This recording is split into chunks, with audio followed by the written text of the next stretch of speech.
Welcome back to another episode of the Peer-to-Peer Podcast. I'm your host, Agent Zero. Today, I'm joined with my co-host, Legend of Winning, a.k.a. Low. You know what I'm saying? We back with another podcast. Hey, first things first, man, y'all been showing love. You feel me? You know what I'm saying? We need numbers and shit like that. So when we go to brands, you know what I'm saying? They don't even have to ask twice. They just know what the business is. Big numbers. You know what I'm saying? Hey, first things first, Spotify, Google Play, Stitcher, thank you for showing love. Apple Podcasts, people, man, y'all been spamming them 5 stars. If you haven't already, man, make sure to drop a 5-star saying Fiji. You know we doing Fiji? We doing Fiji. I got Fiji. Oh, because you thirsty. Make sure to say, fuck Audio Mac, YouTube. The video is available at Peer-to-Peer. I searched up Agent Zero on YouTube. And the second thing that popped up was Agent Zero Podcast. So they don't even be knowing what the name is. It's just like, it's peer-to-peer. Yeah, peer-to-peer. Peer-to-peer podcast. On YouTube. Every Monday and Thursday. Every Monday and Thursday. Podcast is available, man. If you haven't already, put on notification bell. Make sure to go. No, the gang. You know what I'm saying? Aside from that, man, word of mouth people, y'all been going OD. Chill out. Actually, can I talk to my niggas? Yo, word of mouth, y'all going crazy for a young king out here. You already know. That gotta be Waleed. Who else would it be? Yeah, you're right. Who else would it be? We're in a neighborhood full of older people. Oh, okay, yeah, you're right. Yeah, no, a whole bunch of older people, so I'm pretty sure it would be nothing but Waleed. The old white folks, man. Yeah. I was looking for this. Say word. Oh, your Vaseline for the lips? Yeah, you know what I'm saying? You had to make them kissable. I'm just saying. Yeah, I'd be pissed if somebody had Vaseline on when I kiss them. No, I'm saying not when you have one, but like, you know, they nice and more plump lips. You know what I'm saying? Does this make it more plump? You dropping gems or something? No, I just thought this was to make sure you had dry lips. Yeah, the opposite of dry is plump. Yeah, but when you have it on though. No, I'm not talking about when you have it on. You have it on. You put it on. The opposite of dry is not plump. The opposite of dry is wet. But we'll ignore. But you know what I'm saying? Oh, them plump, luscious, white little wet lips. You know what I'm saying? Is there a reason you're using so many adjectives? No, I'm just saying because shit, the way you biting your lips last podcast, I know your shit need fucking Vaseline now. They've been needed. I had it on at the start of the last podcast. I literally had it beside it. It was on the set, bro. Oh, okay. I just made sure, you know, the way you biting them shits, like that shit was crazy. You biting the hell out them lips. But yo, shout out to all my word of mouth people. Y'all had us down. OD last podcast, man. Y'all was going crazy. You know what I'm saying, right? They was holding us down on Twitter, right? Us? And on IG. They was holding you down heavy on IG, right? Yo, how much I'm just saying, on IG, they was holding you down. Yeah, I just want to know how much we're going to troll this podcast. What are you talking about? It'd be nice if we could have a podcast with good conversation, but it might just be 100% Here's the trolling. crazy thing. I won't troll as much as long as you give me my credit. What the fuck you need credit for? All right, so now I gotta troll. Hey, what you need credit for, man? Come on, man. Don't make me have to spell it out. Come on, man. Come on, bro. Come on. Just give me my credit. I threw the lob. You came through. I give you your credit. You finished. No, I didn't. What'd I finish? You didn't get a number? You got a contact, right? That's how you finish? You got a contact, right? You can get in touch with her, right? Yeah, bro. Stop trolling. All right, bro. My bad. You know. But hey, I just want my credit, bro. I just want my credit. That's it. That's what my credit. Did you have a good time on the last podcast? Shut up, bro. I'm just asking a question. Yo, bro, stop. What? Oh, it's too much? Yo, cut this out the podcast.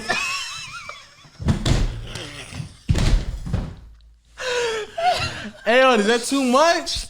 Yo, cut the... Stop. I'm just saying, like, yo, my bad. I ain't know my boundaries. I ain't know how what y'all got into, you know what I'm saying? Literally nothing else happened. But you good though, right? I'm valid. Well, at a scale of 1 to 10.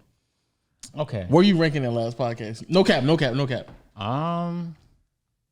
Damn. Say some shit because it come back to me. I don't know. Nah. I don't have a ranking though. No, all right, no ranking. Just give me a scale of 1 to 10. So the people out there who first time listeners, they don't know for a fact to go back to the other podcast where you tell them how crazy it was. So give them a ranking. This podcast can be a great illustration on low trolling 24/7. And this happens all the time, guys. I live with this guy. This happens all the time. Stop, bro. I'm just trying to figure out what that pod was. That's it. That pod was a 10, though. It was very good. I can't even say. Let's go. I can't even say shit. This I'm just saying, just get. I just want my credit, man. It was a good pod. Yeah, it was. And I could tell she'd been on radio because like she wasn't even like. She already knew how to like everything that people was awkward with off rip, like especially because we're all facing straight. Yeah. She just did well. Like she just knew. She made great eye contact. Yep. I really would, because I third wheeled my own podcast. That's crazy how I did that. But I mean, yeah. You got some words in. Yeah, I got some words in a little bit. You got a couple words in. I got a couple paragraphs. You know what I'm saying? I watched it back, bro. You made a couple jokes and shit. Yeah, for sure. So that's good. Why you want her to know your top 3? Yeah, you know what's crazy is I wasn't trolling when I said it's changed. So you was giving an old ass list, but it's still up there though. You don't say that shit to women off rip because they just think you want to fuck. That's the only thing you want, which is crazy. Oh my bad, I didn't know you wanted more than that.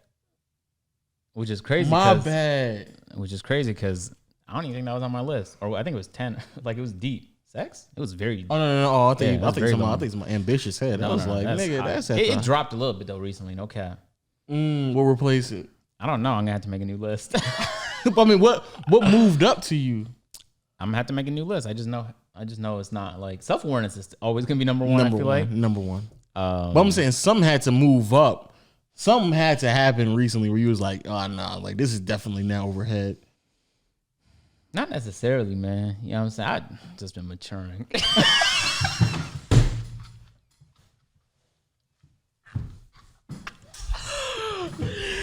You're right. Hey, you're right. I seen you mature. I seen you maturate right in front of my eyes. You know what I'm saying? I know you seen that. I seen it. I've lived with you, bro. I know you seen that. Come on. Yeah, I've been seeing you maturate right before my eyes. That's not a word, bro. I don't know. Maturate a word? Maturation? No, bro. But yeah, man. Yeah. If you missed last podcast, make sure y'all go check that out, man. That was a banger we dropped, bro. Just on a pod, a little quick banger. You know what I'm saying? But we here now. I can't. I can't. I just want my credit. Can you just give me my credit? Was that not a great suggestion? That was a great podcast. No cap. No, I'm just saying, was that a great suggestion for me, for y'all, for us? I mean, to sit down. You know what I'm saying? Was that a great suggestion for y'all to sit down? I mean, us to sit down. Was it? I'm trying to find my list. That's why I'm just so enamored with I know, but I'm just saying, but was it though? You know what's wild, bro? You told me, bro, that you was working on videos, but then you were on Twitter clipping me the whole time. So what's up with that? Because you wasn't working on video. You was busy uploading. You were just looking for any frame where I even looked at her. You know what I'm saying? And if you just do the same thing with this podcast, you could convince people that I want you, because that's what you did all last podcast. Anytime I look like this and it's not directly in your eyes, and even then you'd be like, that was good eye contact, right? If I just look at your shoulder, you'd be like, ooh, why was you looking at my shoulder? But you can find clips of that here on this podcast. You know what I'm saying? Am I a woman, agent? It does. That's the point I'm trying to make, though. You understand the point now? I get that, but yeah, if you guys follow Low on Twitter, am I a woman, agent? You trying to make me look like I was thirsty the whole podcast. We named this podcast Fiji, so there you were. And I don't even think that I looked her up and down the whole podcast, bro. You know what I'm saying? And that's just like self-control. Please stop. Man, stop capping. Can you please stop capping? Because you gonna force me to ask questions that I know for a fact you're not gonna answer. So come on. She might be watching this. Let me chill out. Right? What kind of question would you? Capping. I'm not answering. Do you find her attractive? Why are you asking me questions? Okay, exactly. You just said what type of questions you gonna ask. What's up with you, bro? Come on, bro. But yeah, man. Yeah, shout out to Dominique, deadass on No Cap. Make sure I found my list. Oh, this is. Why is it 7? Did it already change? Oh, so you changed it? Oh man, that means I was telling the truth. What's up with you? Wait, what was your number? Damn, stop scrolling because I can't show it. Okay, my bad. All right. Show it starting now. Helps you out, buddy. Okay, yeah, this was my list. Damn. So self-awareness. So you just sat there and capped real hard to her? You brought up looks though? You put looks up? Yeah, I guess you would not want her to know there's looks because she literally said that she said, wait, what did she say? But this is an old list. Oh, demisexual. She let you dating I said you're demisexual. Hey,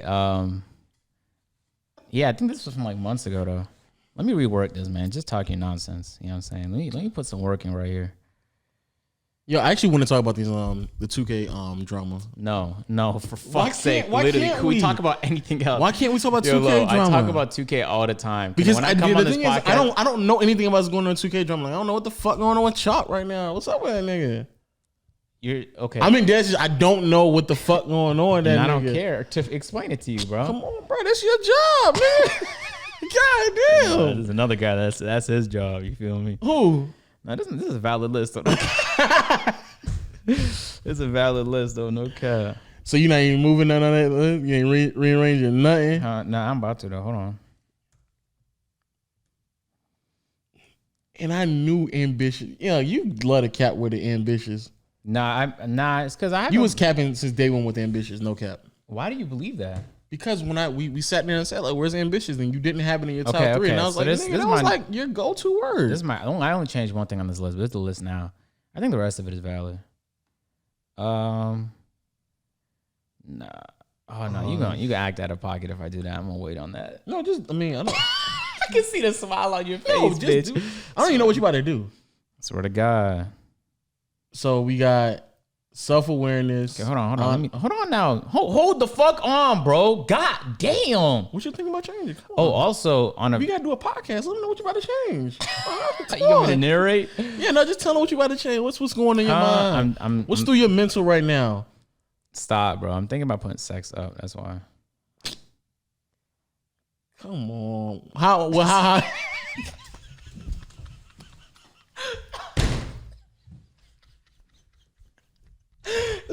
How you about to put sex up? You're not even capable of being serious. I'm asking. Swear to God, bro. How you about to put sex up? You not about to put overhead. Oh shit. Can you shut the fuck up, bro? Yo, ambitious head is literally going down by the day. That either means you recently got some bomb ass pussy. I swear to God.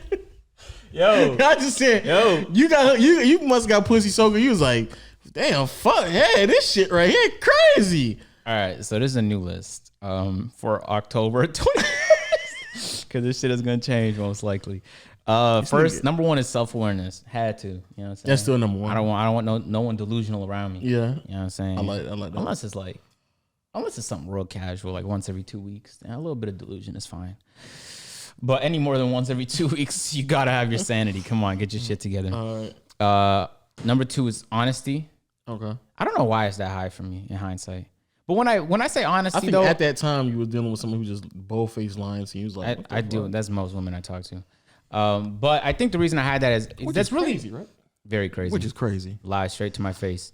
I think I mean like being genuine though. You know what I'm saying? Mm-hmm. So just being honest about yourself is really what I mean. That still encompasses like not even like just in general, not even lying to you directly. Like, yeah, I know what you're talking about though. Third is ambitious. Now this one's not gonna lie to you, that could fly up or down depending on like the next few months. Cause I actually don't, when I think ambitious, I think of me. You know what I'm saying? And I have yet to bump into anybody as ambitious as me. But you talking about like just driven, hard work. Yeah. Got a lot of things going on. And it doesn't necessarily mean like they had to have some shit that popped off. They just had to be like real as serious about. Yeah. And it doesn't even have to be work though. It could be their personal life, just like it could be their health. It could be just ambitious in all aspects of life. Yeah, like driven, continue to grow as an individual and skill set and stuff like that. Read up on a couple of books and stuff like that on like, you know, working on like if like singing or acting or something like that. Sure. Like taking the time out to do those things. No doubt. Probably have like a couple of things going on like IG or possibly YouTube. Social media is important. Yeah, no doubt. Yeah. No doubt. Just keeping the body right. For sure. You know what I'm saying? Health is important. Yep. I'm glad you brought those up. Those are some great points. Yeah, I just just in case you run into somebody who's like trying to get into acting and singing and without a doubt. No, some of the entertainment you mean. Yeah, someone in for sure. But acting and singing, I think that was like good. Like someone who's not a comedian though. Okay. Like she knows that she's not a comedian. But you know what I'm saying? Humor is important though. You feel me? But where's humor out on your list? Right underneath that actually. Number 4 is humor. Okay. All right. And this, so here's the thing. You know what What I realized is that if you were born in Georgia and you grew up in Georgia, the likelihood that we're gonna get along is just low. It's just low. Like I might find you attractive, but the likelihood that me and you, there's like a couple of girls I talk to right now where like the amount of times I have to go like, what? Say it again. Because like they just have Southern accents is insane. And they do the same thing to me. And I don't think I guess everyone has an accent. What about somebody out west? Like Cali. You're not doing that? Cali will be fine. I'd say out of all the dates I've been on this year, the one that I just connected with the most, she was from Cali. Okay. What about like the Midwest area? Yeah, that's valid. Like Chicago or something like that. East Coast is like, you know what I'm saying? Yeah. Okay. I mean, that's not really East Coast though, but Chicago, anywhere that's not Georgia, anywhere that's not South. Okay, but Chicago works. Though. I don't have a lot in common with people from the South. Like we ain't watch the same shows. Like there was a girl I was talking to last week, and she didn't know who 007 was. Like James Bond. Yeah. And I thought she was joking because I was like, who the fuck doesn't know James Bond? But she didn't know James Bond. So I was like, that's wild. Like we don't have shit in common then. But like when you like things in common, like one of your favorite comedians like Dave Chappelle. Word. Yeah, so like she can just quote random Dave Chappelle things. That'd be great. You know what I'm saying? Or like Patrice O'Neal. Or Bill Burr. Like dark humor and stuff like that. For sure. Sarcastic humor. I'd say most people I talk to though like dark humor. Yeah. They just have trouble admitting to that because it's like I don't know why people feel embarrassed. But that's being honest though. Yeah, it is. So like if she's able to admit that she like dark humor. Yeah, that'd be dope. That'd be dope. You know what I'm saying? Okay. Number 5 was looks. Okay, what's your looks like? What you looking for in the looks? It was crazy. I was talking to a girl like a week ago. Yeah. Another one that was born here, and then I realized I have nothing in common with after one date. Okay. I'm not gonna bother hitting her up. But she asked me what my type was. Just off rip too, by the way. Yeah. She didn't even like lead into that. She's like, "What's your type?" So I was like, "I don't really have one," which is actually the truth, but that's also like a cop out answer. So I be like, a year ago, my type was like light skin, curly hair. You still like light skin chicks though? Huh? You still like light skin chicks? Yeah, without a doubt. Okay, so light skin for sure. Curly but you know what hair. she told me? She said, "You look like a nigga that I like light skin. You that look like your type." And I was like, "What made you say that?" So I guess I look like that. She was dark skin? Yeah. Yeah, okay. That's something. But I told her that was like a year ago though. And now I don't really have one. But you still favor light skins. You like light skin women? There's no real favor to be honest with you. No, when you say light skin, you mean like light skin, like red bone light skin, or just like light skin? I never really. But you like light skin, okay. Light skin, curly hair. You gonna pull out the whole Rolodex of colors? No, I'm just saying, I'm just trying to make sure I visualize, because you saying, all right, light skin, not born here, dark humor. So I said a year ago though. You caught that part too? But you still like light skins though, right? Without a doubt. Okay. You know what I'm saying? Come on now. But when what other looks like? You mean like nice body, like like flat stomach, shit like that? I mean, she had to be working on herself. Okay. You know what I'm saying? Okay. I think I got. I'm building. I think I got something. And she also has to be like. She don't have to be, but like comfortable with yourself though. You know what I'm saying? Okay. I shouldn't have to like reassure you 1,000 times a day. Like you look, you valid. What you talking about? Like you know what I'm saying? And sometimes there's a girl I used to talk to. She just flat. She just I don't know what it is, man. That shit, because that insecurity. Yeah. It exists, but it's like also try and manage it. Like you just let that shit run rampant, and now, you try to make alterations to your body and shit like that. Actually, I was doing some research on that because I'm likely gonna need to get skin removal surgery. So you need like a plastic surgeon to do it. And so I actually had to learn about like all the other different types of surgery just to like inform myself. And that's a fascinating world of people who just aren't happy with the way they were born. Which is like, I mean, you know what I'm saying? To a certain extent, understandable, but whatever. Yeah. Looks. It's important. Yeah, look. Understandable. Next one's communication. That's probably going to go up, to be honest with you. I knew it was. I knew you when you first said it the first time. I was like, you probably just got it right there. Yeah, no, that's probably gonna go It's up definitely gonna go up over the months. But for now, it's there. it's most likely gonna climb to like top 3 at some point. Exactly. But right now, I don't feel that way, but I could already see myself feeling that way in the future. Yep. I already know you are. Yep. 7 is sex, without a doubt. You want to go into details about that? Nah. What's your position? What's your go-to position? When you laying it down, what's your go-to position? Let me know. Why do you sound genuinely interested? I don't want to know. Like, what you go to? What you go to? Number 8. I mean, serious. What you go to? what you start off in? You can't. Or how about this? What do you finish in? I think all niggas got like they go-to mood to finish in. You know what I'm saying? Do they? Oh, you don't? I don't. No. Oh, you finish in whatever. I can finish in whatever too, but I go-to finishing is doggy without a doubt. Word? For a fact. Like, I ain't no cap. Yo, why you? I'm being so serious right now too. Being serious. I'm being so serious. That's what makes it funny, man. But you ain't got no go-to? That's great. Now, and you got no favorite position? No, that shit changes. I ain't gonna lie, I fuck with missionary too. Okay, man. You look you dead in your eye while I fuck you. You know what I'm saying? I know you're being serious. That's the funny part. I'm not even trolling. That's dope, man. Like, thanks for sharing that. I mean, serious. Like, you gotta look right in your eye. Yeah, for real. That's when you know it's intimate and shit. All right, bro. That's dope. Yeah. I'm asking you right now, nigga. Oh, I don't even know though, bro. For real. Yeah. What's your favorite right now? Like, what you be doing? Well, I'm celibate right now. How you give it up? Let me tell you. I'm celibate right now. How you used to give it up? You was in the mood. My memory is so short, bro. Jesus Christ. I just forgot. Okay. How many positions you normally get in before you like go crazy? I'm just asking.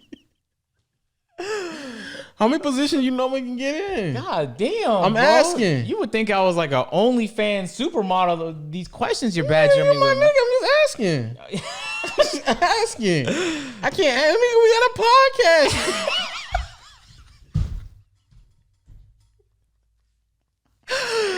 Hey, careful, bro. Someone might take a screenshot and be like, the way he touched low, I don't know, bro. Like, he might be losing a relationship. Yo, how many positions? 8 is ambitious. Oh, you mean 8 positions? Like, goddamn, nigga. No. Wild. Every 2 minutes, I just be flipping that shit. Also, that don't count either, nigga. If you get like 10 strokes in and you like, I'll slip real quick. Nah, nigga, that do not count, nigga. You gotta be in there for a good little second. You be spamming instructions. You moving around like you playing Twister, nigga. You just like fucking this way, spin that bitch, doggy, girl. Cowgirl, all that shit, nigga. Nah, nigga. Yeah.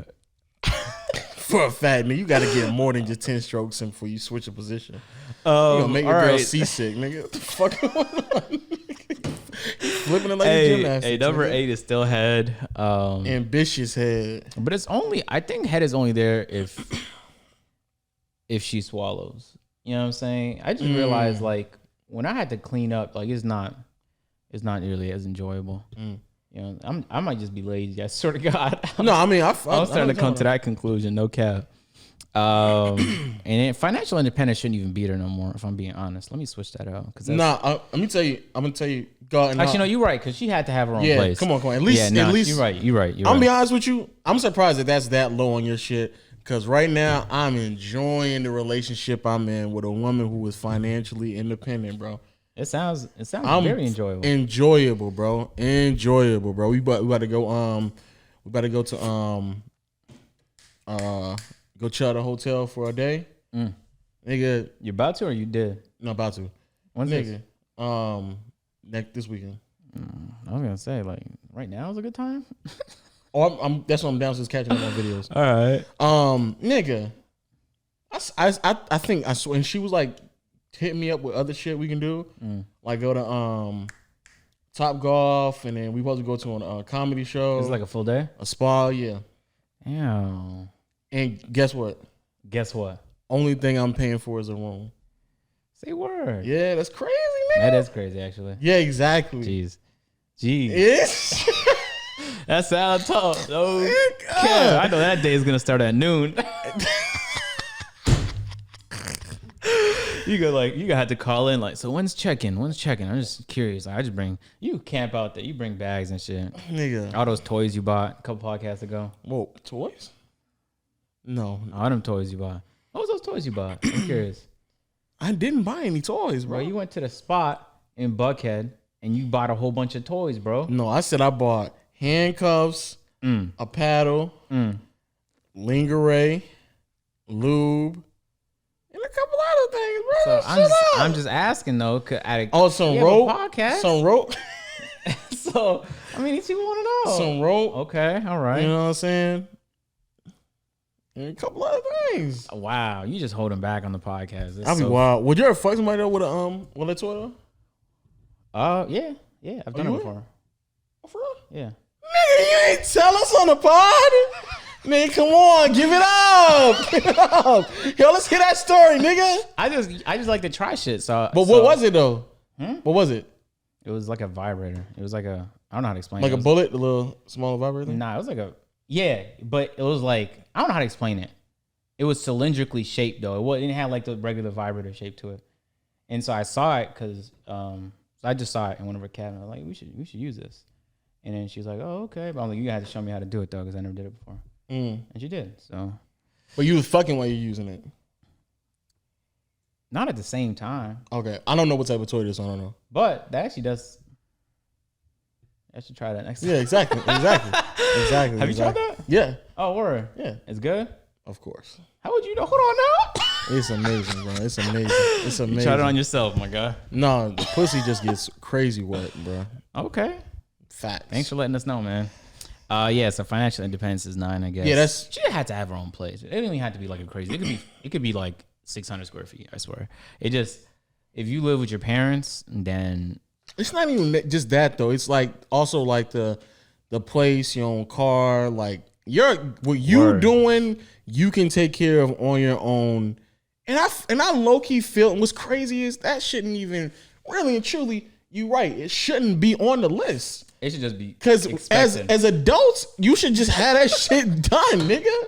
But the fact that we run into so many women who don't have that shit is mind blowing to me. See, the reason I like older women usually, like the women I like to date, the women I really like are usually older than me, and I think that's just because naturally they're just better at all these stuff as they get older. You know what I'm saying? Like if you're like, I'm 24, so if you're past 24 and you have your own place, you don't have like your own hustle, you don't have nothing going on. Yeah. You know what I'm saying? A lot of people, I don't know. Yeah. So it's like by the time you reach late 20s, your brain is spamming thoughts on like, oh, I gotta get my life together. If you haven't already been through that. Exactly. But ambitious is high because, you know what I'm saying, even if she doesn't have all those things, as long as she has ambition, not like. But if you're ambitious, a lot of those things will already be taken care of anyway to begin with. If we're that's true, unless that's something you just recently came across. Oh man, that'd be crazy. But yeah, that's true too. And then the last one is understanding. It used to be way higher for me, but it dropped though. But it's still top 10 though. Yeah, without a doubt. But I feel like, it's top 10, but it fell off for me personally. You know what I'm saying? But I think my understanding is at number 10 for me too. It is, yeah, it's right there. Oh, this is what Lowe's list looks like. Hey. Yeah, sir. And I still fuck with that list. Hasn't changed? Have not changed. Say word. Nope, has not changed. But yeah, so since we done with that, let's talk about this 2K shit. So this man Chalk, bro, he's back in the news. You're acting like this is breaking news. I actually don't, but I don't know what's going on. 2 weeks ago, and I do not want to talk about but you 2K. Don't actually tell me anything in the house was going on, so I don't know what the fuck going on. What do you think our conversations go like? Lo, you won't believe this, bro. Dude got in drama. Have I ever done some shit like that to you? No, but I want to know. Nigga was on my timeline. Like, bro, it does not matter. It's irrelevant. Fuck, I live with Agent Beamstar, and that nigga not telling me nothing. He doesn't live here. He just comes here to shoot from time to time. I know, but you to connect. So, nigga, you not telling me shit, nigga. It's not, bro. I'm not trying to talk about that, man. What the fuck is there to talk about? That's the thing. I don't know. So I'm telling you, there's nothing. Damn, that nigga ain't do nothing. He did shit, but it's not worth talking about. Okay. All right. I just want to know, bro. That's it. I don't want to know. I mean, seriously, The fact is, like, you could have Googled that shit because you had it in your mind, but then you came up here. He's like, I know Agent's going to talk about this on the podcast. No, I know Agent got me, nigga. You got all the shit, bro. Like, damn. You make me sound like the plug. You are the plug, nigga. You know what I'm saying? Come through, like, you need anything with basketball, nigga, I got you. You know what I'm saying? Shit. 2K community. What I look like, bro? Agent Beamstar, nigga. You look like nigga. Do I look like that guy? Yeah, you like that nigga. Nah, he's Jesus Christ. I couldn't even think of a lie. Oh man. All right, let's cut the cat, bro. You fucking with her now, bro. let's cut this shit. Yo, it's funny. Dead ass. Answer that question. I mean, it's so serious. Might as well fuck all this other shit. Fuck it, bro. Was that foreplay? The conversation? Yo, you fucking on Dominique or not, bro? What do you think? I think you were. You asked me the question. I answered the question. Was that because of our 30-minute conversation afterwards? I'm asking, nigga. Damn, I don't even know, to be honest with you. Come on. I haven't like gathered my thoughts. You know when like man, that was like 3-4 days ago. Yeah, word. And I just had a brainstorming session. You just busted in and interrupted that shit. No cap. So you fucking with Dominique or not, bro? Nah, she has good energy. And I don't meet a lot of people that I connect with here, which is problematic. Well, she's not from Georgia. But she here now. You here now, nigga? That's what I'm saying. That's what I'm saying. So now that I've moved here and I live here, it is problematic that I can't find people that I connect with. You know what I'm saying? But you connected with her? Yeah, without a doubt. We had way too much in common. Too much? That's you sound like it's a bad thing. It is, because I don't know how to explain it, man, but it is. All the girls I'm talking to right now, bro, it is not hard for me to like not text them for 2 weeks. They don't like float across my mind. Like, I'm a pretty detached individual. Okay. You know, you kind of need to be on the CPMs for this high. You feel me? But the CPMs is this fly, this juicy. When the brands is talking this much, you kind of need to be. Crazy. And so, yeah, I don't know. Part of me just, I'm gonna shoot a shot regardless. You know what I'm saying? I don't know how it's gonna go. All that shit she was talking about, like magic tricks, though, I don't do that. Like, I might continue to shoot shots, but I'm not gonna, like, if she's not reciprocating, then I can't just continue to chase, because that's what that would be. Because I was very serious on the podcast. Like, I value my time. That's a waste of time. So I'll shoot when it's convenient. Like, yo, let's do something. And if she's fucking with it, then she could say okay. But if she says no like 2-3 times straight, then what I look like? A simp. Is that what that is? That would be. I don't know why she's acting like that's not simp tendencies. Yeah, that is. A nigga hitting up you like 3, 4, 5 times. But you still fuck with her though. Without a doubt. Yeah. But she was on a podcast though. What the fuck does that mean? Oh, you ain't even talk to her privately. That's what you're talking about. No, that means privacy is out the window now. Oh, okay. You know what I'm saying? So even people I talk to casually, like I don't even like nobody knowing like there's affiliation ever. Just because I mean, y'all can date on the low. No, it's not gonna be on the low though. It's not gonna be on the low. It's not gonna be on the low. I ain't gonna tell nobody. I ain't gonna tell nobody you bring over. Don't worry about it, bro. I got you. I ain't gonna tell nobody. That'd be wild. That would be some wild shit if I just went on Twitter and Lo was like, you won't believe who agent brought over tonight. Yo, nigga, what's up with you, man? And that'll be wild. I ain't gonna tell nobody. That would be wild. Yeah. So I don't know. To be honest with you, we'll see.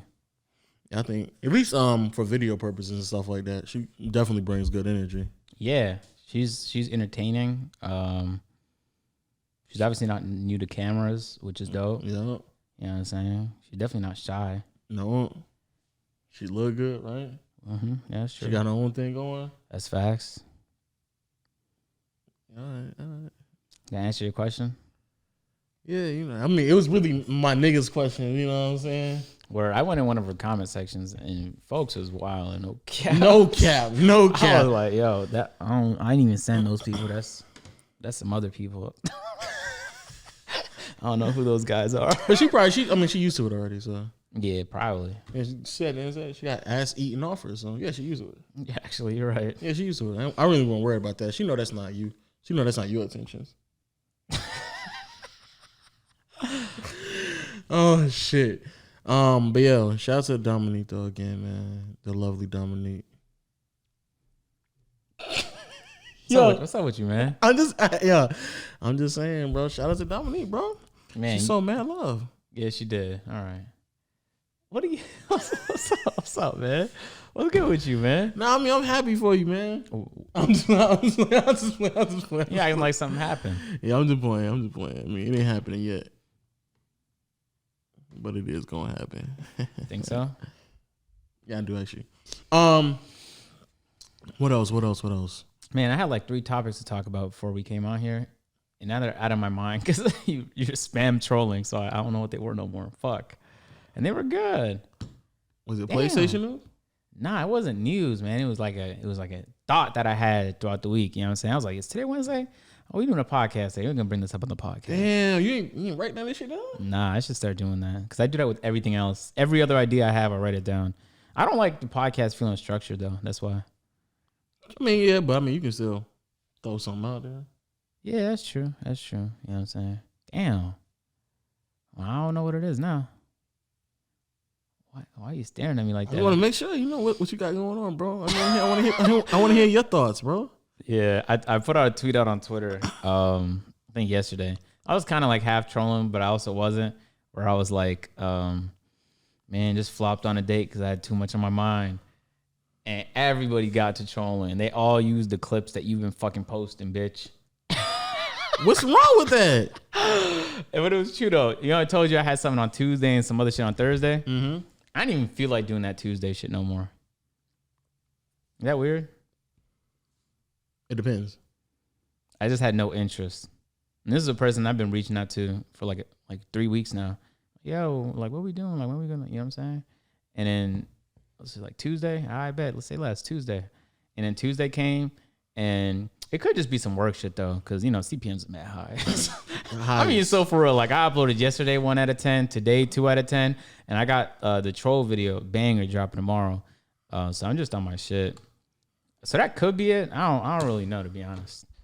You just ain't seen no CPMs this high. That could, for real, man. You know what I'm saying? I had to let Waleed know, like, you can never leave me like that at a time like this. Never. Because he just went to Florida for 2 days. For no reason. Wow. For the biggest of no reasons at all. There was not like nothing going on in Florida. People wasn't in Florida. Everyone that was at Florida went to Florida. Everybody who was at Florida should have been here. And they live here. So it's videos. Yeah, swear to God. That's a fact. Yeah. That's a big fact. Big fact. But it's almost time for me to like buckle down and start next gen preparation. When does that come out? I think on the 8th for Xbox and the 10th for PlayStation. Or it was 10 and 12. 8 and 10 or 10 and 12. So I got to start reaching out and seeing like how I can get them early. You know what I'm saying? Reach out to Industry Connects. Hopefully somebody could plug me. But you already ordered. I ordered a PS5. I ordered 2 of them actually. But I'm hoping that the Xbox is what's going to come through. If I can get an Xbox early, I'm blessed. Because I could just wait for the PlayStation to come. But I need a console early. What you doing tomorrow? Oh, actually, yeah, that's one of the things I want to talk about actually. I just been like, I don't know, in my Zen mode the last like few days. Mm-hmm. And I'm saying I got a pedicure today. Why did you? Had to. I'm getting a massage tomorrow. I would go with you, but I'm going on a spa on the weekend, so. Oh shit! And I hit up a chiropractor. I'm gonna try to do it on the weekend. For real? Yeah. No, I want to go to a chiropractor too. Yeah, I found one that was rated so high, I thought they were fake ratings, but then I looked them all, and I was like, no, those are real ratings. So I'm gonna head over there, and they were like, you have to have insurance, or you just go in there and pay? It's interesting because when I went on the website, it was like, these are 3 options. You've been in an accident or something else about an accident. So 2 accidents, or you just want to go. And I was like, man, does everyone that goes to a chiropractor just been in a car collision or something? God Probably so. Yeah, so in the bio, I don't even know what to say. I was like, I just want to try this shit. So just text me back. Let's book this. You definitely got to let me know then, because I might literally go like next week when you come back. So I did that. No cap. Yeah, nah, it's gonna be fire. I've been wanting to go to a chiropractor for a long time. Yeah, so I'm just trying to do a whole bunch of shit that I haven't done, that I've been talking about doing, that I think are gonna be great. You know what I'm saying? I hope I don't get like, I hope they're not so great though that I start relying on them. That's always like my fear of trying some new shit. It's like, it's gonna be so fantastic. I don't even know what life is gonna be like without chiropractor visits or like fucking without a condom. Nah, I tried that and I still prefer. No, I don't prefer it, but it's most definitely not worth the risk. For fact. We are supposed to flight. I was debating making a video on that. Yeah, I don't know. I mean, if we not, then you gonna talk about it on the podcast? Yeah, we just talk on the podcast. Yeah, fuck it. Because I've been thinking about it for like 2 days now. The time has passed. You know what I'm saying? Man, shout out to Flight, bro. Sorry, I got to get out my troll. Because I was in a defensive energy because you were trolling. So I got to get out of that now. I'm not. That's what I put you in. I put you in defensive energy. Yeah, man, you did. You be channeling your inner Tony Allen. Yeah, crazy. You know what I'm saying? Bruce Bowen type shit. But yeah, shout out to Flight, man. You know, about a week ago, everybody was, including ourselves, was really ecstatic about the news. You having a daughter, bringing in a child in this world. You know, great things on the way for you, my young brother. I hope everything's still working out with you on that end, and you know, always look at it as a blessing. But since then, you know, some more news came out about your whole situation. Also, more news came out about Meg Thee Stallion and Tory Lanez thing. Oh yeah, I watched Tory's live, but I didn't see the response. Yeah. Keep going. Yeah, but again, just before we get into this, again, make sure always if you bring in a life in this world as a blessing. First things first.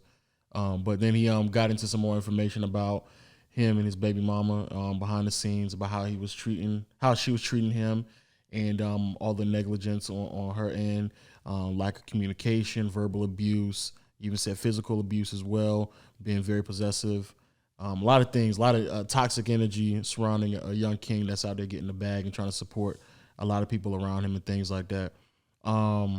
Where you want to start with something in particular you want to say? Or I was watching everyone's reaction videos because I was curious what people thought. Yeah, I watched Rages. I watched like 3 or 4 people's.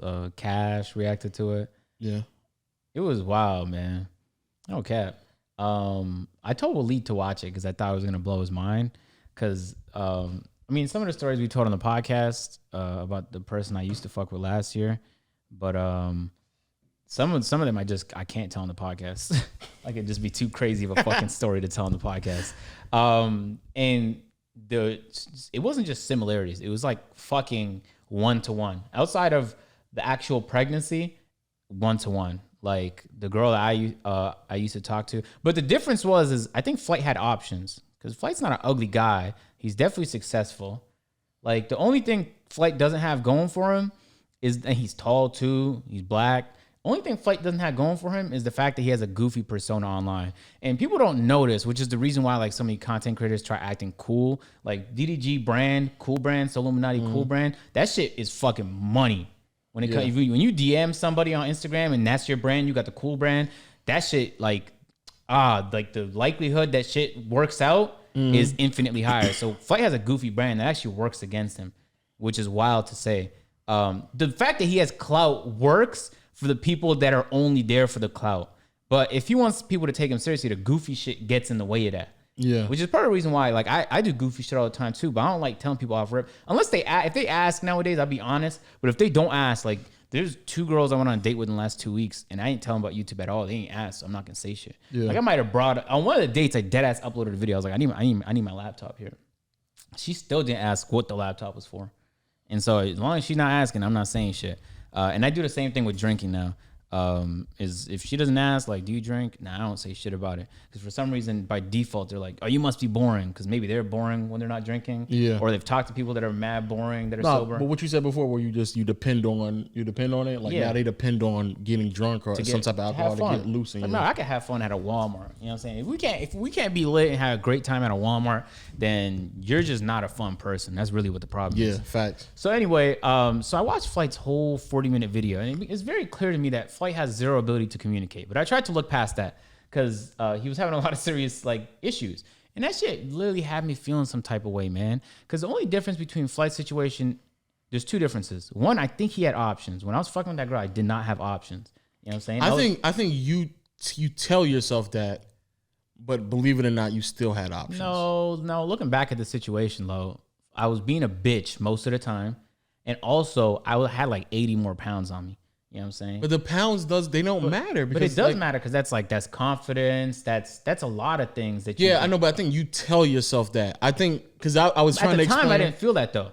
I know, but I was trying to tell you that at the time as well. Like, nigga, like it's way easier than what I think you think it actually is. Like, I understand with the weight situation, but like, nigga, It's not. It wasn't that difficult. I think you think it was. That's all I'm saying. So, but the reason, but he might have more options for her. He, without a doubt. Yeah. But with her, it was just mad convenient too. She live right there. I don't have to. There's not no commute. It's like it's just mad convenient. Yeah. So I didn't want to break. So anytime we stopped talking for 2 months, and then she came back, I was like, whatever, fuck it. I just roll with it. Yeah. And in hindsight, it wasn't worth all the hassle. Yeah. But it was just so easy that it didn't make sense for me to just say no. Mm-hmm. But I don't think Flight has that problem. So that part I didn't understand. And then also, damn, it was you saying your differences. You saying he has options. Oh, she got pregnant. Okay. But when I tell you, like, Flight told the story about her trying to run him off the road or grabbing his phone while he was driving, that happened to me too, where I was literally driving and she took my phone and held it out the window. I'm like, what the fuck are you doing? What is going on in your mind? There was times where she snatched my phone because she saw some hearts. And it's like, I have hearts for like Waleed. Chris has hearts on it. Like, just random people, they'll take my phone and put hearts in them. So, but at that time we weren't even together too. So we were never in a relationship. That's also similarity.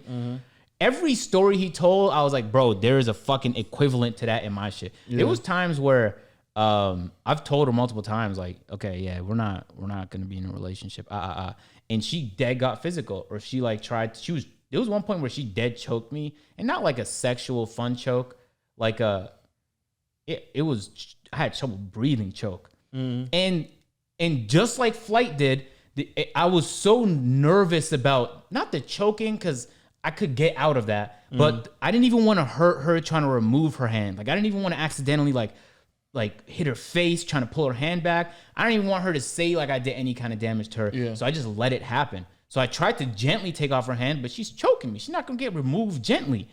So that's actually the part I want to touch upon too. Yeah, we'll get to that. So the times where Flight was talking about she was baiting him to get physical, I experienced that too. Yeah. And just like Flight, I was like, man, thank God I ain't do nothing crazy, because it's like, I'm trying to defend. Like, there was times where I had to get out my car because she was about to mace me in my car over some shit that she did. Like, she was starting the physicality. And when she got drunk, she used to get physical for no fucking reason. There was a time where my lip was bleeding because some shit she did when we was laying down. I was like, and it's like, what am I supposed to do? So that's the most fucked up part, is one, people don't care that stuff happens for guys. And then two, that's just not taken seriously. But two is like, there's nothing for me to do in that situation. Like, there's no one to talk to. There's zero recourse. And so you just have to be in absolute control of your emotions. There was a time when in a video shoot earlier this year, and it was the first time it happened in years for me, where I just fucking snapped and lost my cool, and I wasn't able to catch myself. And then I did something that I regretted. And in that shoot, like, it hit me, like, because I haven't gotten really angry in so long and acted on it in so long. So I was like, all right, so it's possible for that to happen to me, where I just make a decision that is wildly out of character. So knowing that, I can't also fuck with somebody that's going to bait me. You know what I'm saying? Because it's like, I don't know when that situation is going to turn so bad and I can't control it. But it's like, that's what she wants though. And it's clear in her actions. So every story Flight told, I was like, man, fuck. Flight said she faked 2 pregnancies. Girl I talked to faked a pregnancy. And it's like, Jesus. So I feel for Flight, you know what I'm saying? And he made a joke about being simp reacts, but that's absolutely what that was. Yeah. You know what I'm saying? I'm very happy now. I'm like, when you look back at the situation, you're like, man, that's so wild. And I'm happy it didn't end up in nothing tragic. But with Flight, I don't want to say it's tragic he's having a kid, but I see what's happening because this shit happened to me. Bro, that girl knows her life is golden if she gets pregnant by Flight. And anytime now, if Flight has, like, I just saw Flight do a Twitter sponsor post for Hummer's new EV car. So every time she sees something, like, she's gonna get gassed because, like, that's her moving up too, which is so fucked up. And in the video, I thought it was so wild that Flight said, he was like, yeah, of course I'm gonna take care of my child, but he also said he was gonna take care of her and even her family's needs. Like, why the fuck would that be Flight's responsibility? Why would her and her family be, the baby would be Flight's responsibility? But her and, yo, bro, if Flight has to take care of a whole family and the baby, just give him custody. It's his. Apparently, he's the one who's better off taking care of it. So, and he told that story about the hickey. I was like, man, Flight. Why that happen to Flight, yo? Yeah. Why did Flight deserve? Flight does not deserve that. Yep. And it's fucked up because like that's not you can't escape from that situation. It happened, and he can't escape from it now. And man, that makes me feel so sad for him, bro. Because that's Flight. What a positive individual. I know. Spending every moment just trying to entertain people and take their mind off of shit. Yep. And that's the guy it happened to. That's fucked up when you think about it. Because that's Flight's situation. And then her, she has to be elated. Because now if she was holding back before, she does not care now. She has all the leverage. Which is so sad that's how this world works. Is she has all the leverage now because she has a baby. And the baby, the fucked up part is the baby is being used as a tool to get what that's so crazy. It's a human being, it's an individual. And that person's needs is not even being like this, not even in the conversation right now. What's the only thing that's in the conversation is that the baby's gonna be used as leverage, bro. And that always makes me sad. But it makes me especially sad because I know Flight. And so it's like, you know what I'm saying, the times I did have conversations with him, you know what I'm saying, last time I was in LA, he was just such a fun, loving, genuine person. Like we was talking about girls and all that when we was there. No cap. So when I saw the initial video of announcing the baby, my head was telling me like, man, they're not even in a relationship. I hope this doesn't go down like that, but this looks like bad news. And then it unfolded in like 2 months after that, or like a month after that. Yeah. Yeah, that shit does make me sad. What do you think about it? I wanted to focus on at least two things. The first one is the abusive side, because as men, it's very interesting. The relationship between men and women when it comes to in those type of relationships, especially abusive ones, there is this unspoken understanding between men and women that regardless of what you believe is right or wrong, we already know as men how we're perceived if we put our hands on women, even if it's in an act of defense. It does not matter. It could be 1/10 of the force she used and in defense, and people would be like, what? Still doesn't matter. Yeah, who was the person who made a joke? It was a comedian who was like, you can't, it might have been Bill Burr who talked about like just flicking her away. Yeah, I think it's Bill Burr, yeah. Yeah, that was a hilarious bit because even that would be considered a lot, but that get the point across, like, stop. Like, yeah. What the fuck else you supposed to do? You being striked at, man. Yeah. Like, I ran away in my own car when that was happening to me. Yep. You know what I'm saying? That's like, you have no recourse. Because of that, I do want to, that's the part I do want to salute Flight in, because not only in the relationship between a man and a woman, when it becomes abusive, does the man not only have to immediately be defensive, but also be self-control in his own emotions. And on top of that, 9 times out of 10, I would say almost 10 times out of 10, but at least 9 times out of 10, the woman understands the leverage that she has in that situation, that the way that this will be interpreted in a sense of abuse, she's immediately favored in it. But not only that, she also understands that as a man, like Flight said, it's perceived as weak if he were to say something to someone else. Dave Chappelle had a great bit about that. Type in Dave Chappelle man rape. It was a hilarious. I don't even want to do it wrong by trying to re-say the joke myself. Dave Chappelle man rape. One of the funniest Dave Chappelle jokes he ever made. It was on Laugh Factory. So, and the reason why I say it is because when you get into when you're in an abusive relationship, and the crazy part about it is, I think more people than a lot of people are willing to admit, both men and women have been in abusive relationships. And from a man's perspective, a lot of times it takes some self-reflecting once the relationship is over to acknowledge how abusive the relationship was in, because in the moment, a lot of it gets buried under other things that may be occurring at that time, or at least for men, especially when you've been in that relationship numerous times, you just start to believe that this is just normal. Mm-hmm. And I think that's a dangerous part of it. But I do salute Flight for admitting that, because like you said, it happened to you. Mm-hmm. It's happened to me. It's happened to numerous men where I don't think that we feel comfortable saying it. Not just because from a man's perspective, we're viewed as weak. And because of that, the woman also knows that she can get away with it. But also, again, let's just call a spade a spade. It's just not taken as serious as when a woman is being abused. It's just not. And regardless of what happens, nobody should be putting their hands on nobody at all. You know what's funny? Just to cut you off, I saw a video and it looked real, because you see a lot of these videos sometimes with conflict and it looks fake. Mm-hmm. It was a woman with a knife chasing down, it might have been her ex or just her boyfriend, and her boyfriend was on live laughing while running away. And because he was faster, he was able to continue to laugh and run away. Mm-hmm. And then the video ended with him getting, like, his friends picked him up drive-by, like the car literally drove and he just jumped on it and ran away. Mm-hmm. And he was like, "Oh, boys came to save me." And it was a kind of funny clip, but the fact that it was funny to me alone says a lot, because she dead ass wanted to hurt the person. It did not look like a joke. Now, it could have been fake, but I think it speaks to the fact that I found it funny.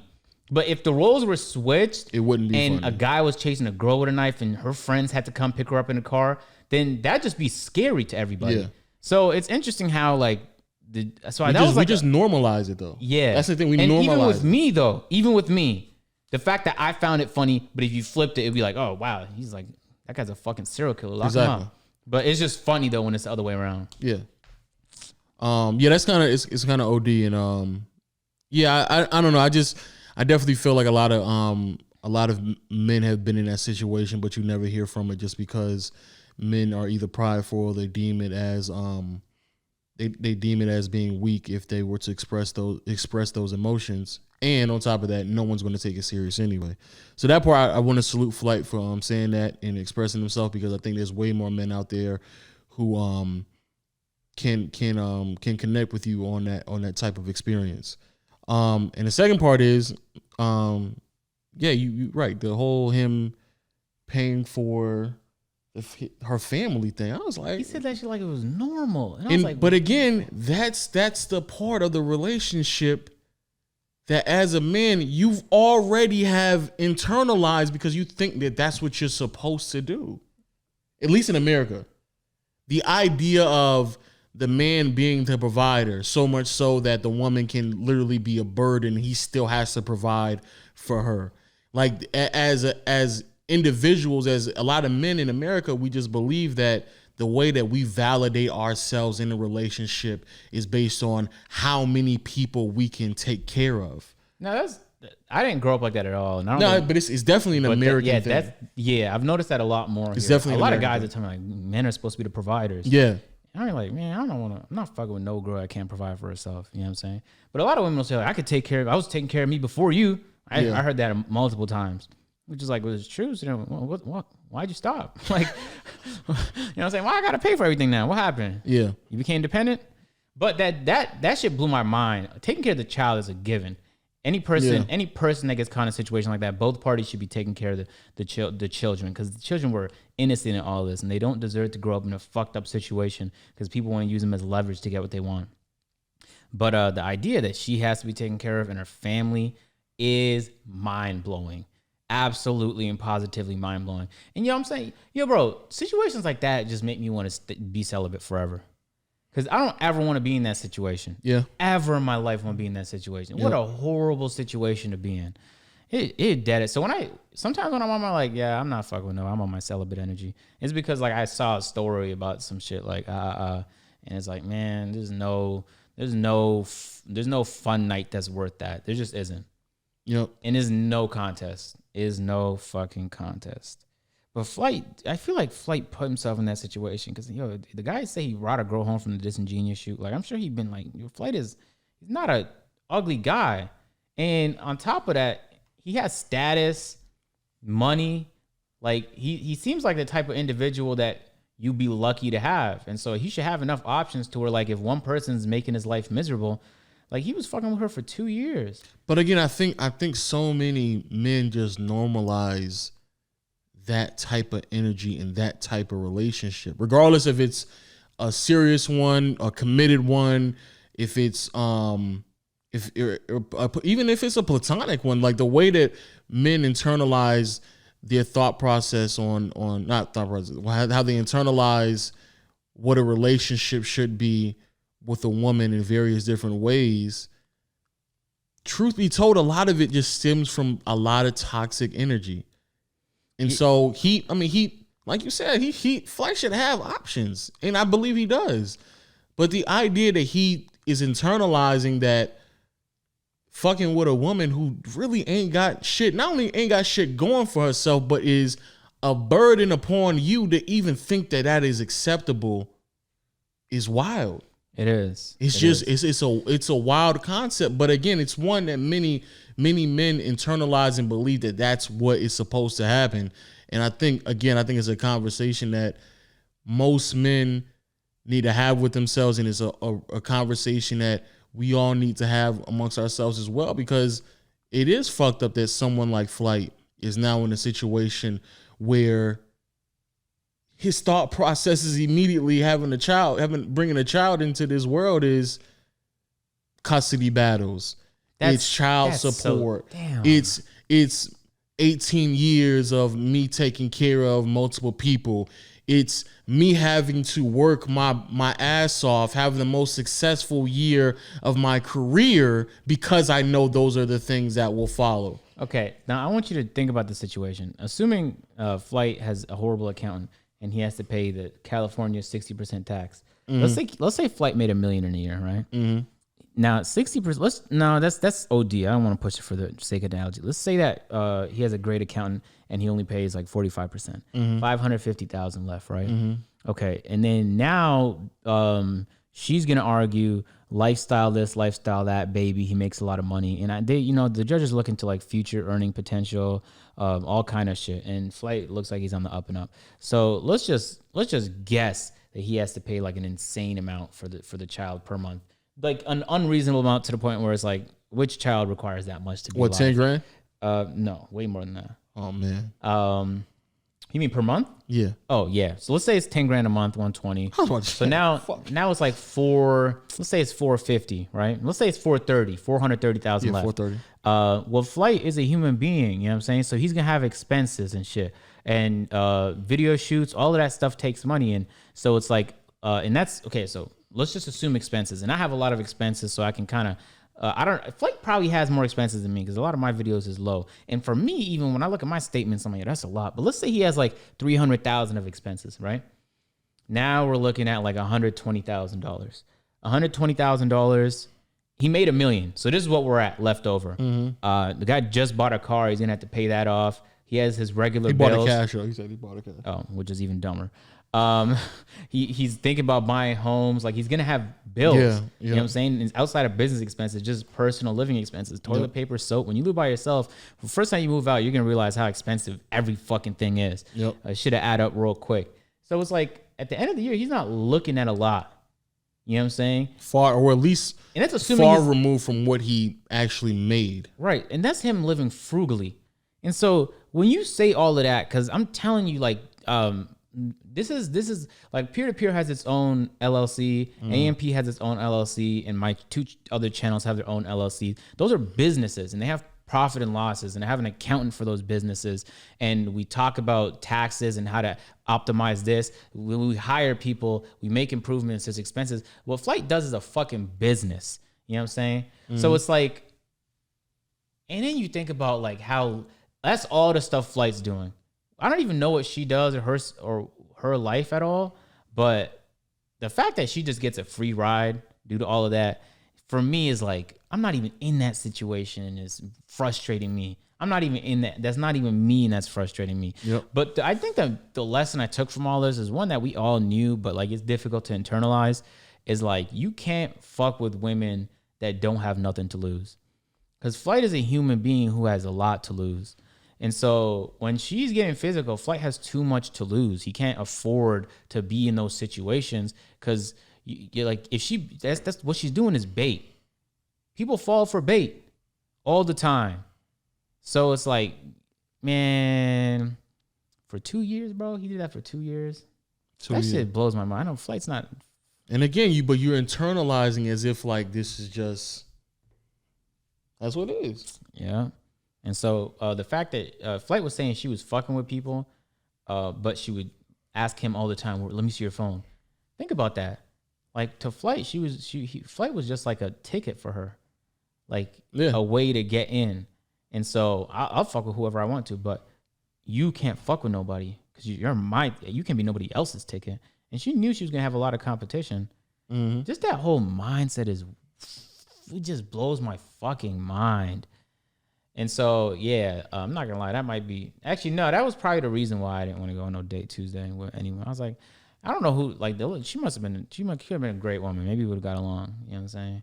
But I just wasn't in the energy too because I was on my celibate energy. I'm just stating myself. I can't do that because I had from now on I'm making sure that any woman I'm talking to has something to lose. Because when they don't have nothing to lose, they could spend their time sitting outside your house, you know what I'm saying, or just doing real toxic shit. That was a lesson I learned in all this, at least. But I mean, I hope like throughout all of this, the baby ends up like in a good situation. You know what I'm saying? And it doesn't end up as like a pawn used to siphon money out of FlightReacts. Yeah, that should make me feel some type of way, Lo. I'm not gonna lie to you, bro. Yeah, I think it makes a lot of people feel some type of way because I think more importantly, I think it made a lot of men feel some type of way when, like you said, a lot of the stories that he said was relatable. Yeah, facts. Because people don't want to admit that shit. And that's the thing. Yeah. They make him look like a simp. You know what I'm saying? I was on my simp shit last year without a doubt. And then once I got I'm done, happy you admit it.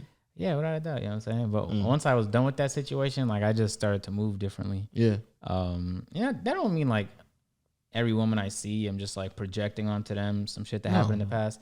No, I move accordingly now. Exactly. You know what I'm saying? Anytime, like, some toxicity is fine. You know what I'm saying? Like, Dominique was here. She looked like she get toxic from time to time.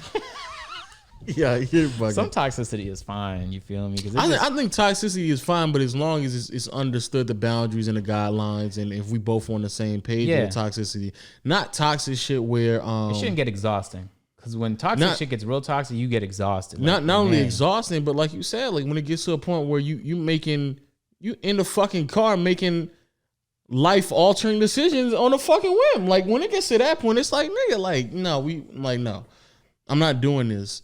If it can be troll toxic or me and you just both kicking it type of toxic, we just talking shit type, like that's cool and fine. Cause at the end of the day, we both understand what it is. But like as soon as the line gets crossed and the line is blurred, and I don't know what exactly this is now at this point. Like I don't know how serious you're taking. Like when it gets to that point, that's when it's very dangerous. And it's just, you know, Flight, just to think about that, man, Flight working as hard as he did this year. What a fucking year he had. Just think about that. He at some point this year told himself, I have to work extremely hard, not just for the child that I have coming into this world, but also because of the woman that is going to be holding my child, because of what she potentially could do. He said maybe her family too. What? Her mom needs help? And could you just the thought about, let's say I'm in a relationship with somebody. The fact that I could ever, I mean, if I'm down real bad, I'd hope like, you know what I'm saying, the in-laws would help out or whatever. But the fact that it would even be remotely required that my girl's family helps me out, it's like, what? That doesn't even especially with a person you don't like. Imagine you won't even like that person and their family is required to help you. But again, these are all things that that as men we normalize, we understand that comes with it. Because even in when these decisions, when these things are happening, as men, we think of the worst case scenario. Mm-hmm. That's literally how we internalize things. We think if I'm having sex unprotected, what is the worst case scenario? And is this an individual that I would want to go down that path with? That's literally how we internalize these things. When I'm driving down the road and you start getting physical, or we in the bed and you start getting physical, or you start yelling at me in a public area, like immediately I'm thinking to myself, worst case scenario. Like we can't, like as a man, you cannot move emotionally around a woman in those situations. You just can't. Word. That's also part of the reason why I stay like real detached. And that's such a big fear of mine that like I'll pull out with a condom like mad abruptly to the point where like the next conversation we're gonna have is like, why did you just throw me off? Like, why did you? I've had that conversation multiple times. That's still because I'm like, I don't even know. Like, you're fucking the condom just slipped. That happens to me. I don't know. That happens to me way too frequently where the condom just be slipping. You know what I'm saying? No, I've not a condom. I roll that motherfucker all the way down to the base. Nah, that shit be slipping from time to time, bro. Don't care. Nah, I roll that motherfucker all the way to the base, boy. There was one time when the condom got caught in there. You know what I'm saying? And I didn't even notice it because we were just. So it's like. So I've been moving careful now because I'm like, I don't even know, bro. That is a fucking fear of mine. And then not only that, you also dealing with like who is he fucking with? Like also like you fucking with somebody who go around fucking other niggas. So like that's even other shit that he can catch. Yeah. So that's what I'm saying. And to my young kings out there before we go to the next thing. To my young kings out there, just be careful. You have to be careful. I'm telling you, man. You unless you have to be careful. To lose. You have to be careful. Unless you have something to lose, man. Be move careful accordingly. I think I was talking to you about this yesterday. Isn't it crazy that like the people that have the most to lose in life, they still all the time get unwanted pregnancies? Like Drake has a child. He didn't want to have that child. Like it just happened. Mm-hmm. Like I was surprised Joe Budden had a child. Like a lot of these celebrities that keep it secret. Well, Joe Budden that was his wife. Yeah, I'm just saying, generally speaking. Okay. You even if you don't, well, you don't know if he wanted to, even though if that was his wife. I don't know. But there's so many situations I see where it's like it just happened by accident. It's very clear to everybody, and so it's like even the people that have the most to lose fall for the bait. You know, who am I? So it's like, nah, I got to be on my celibate energy for the next month. Yeah.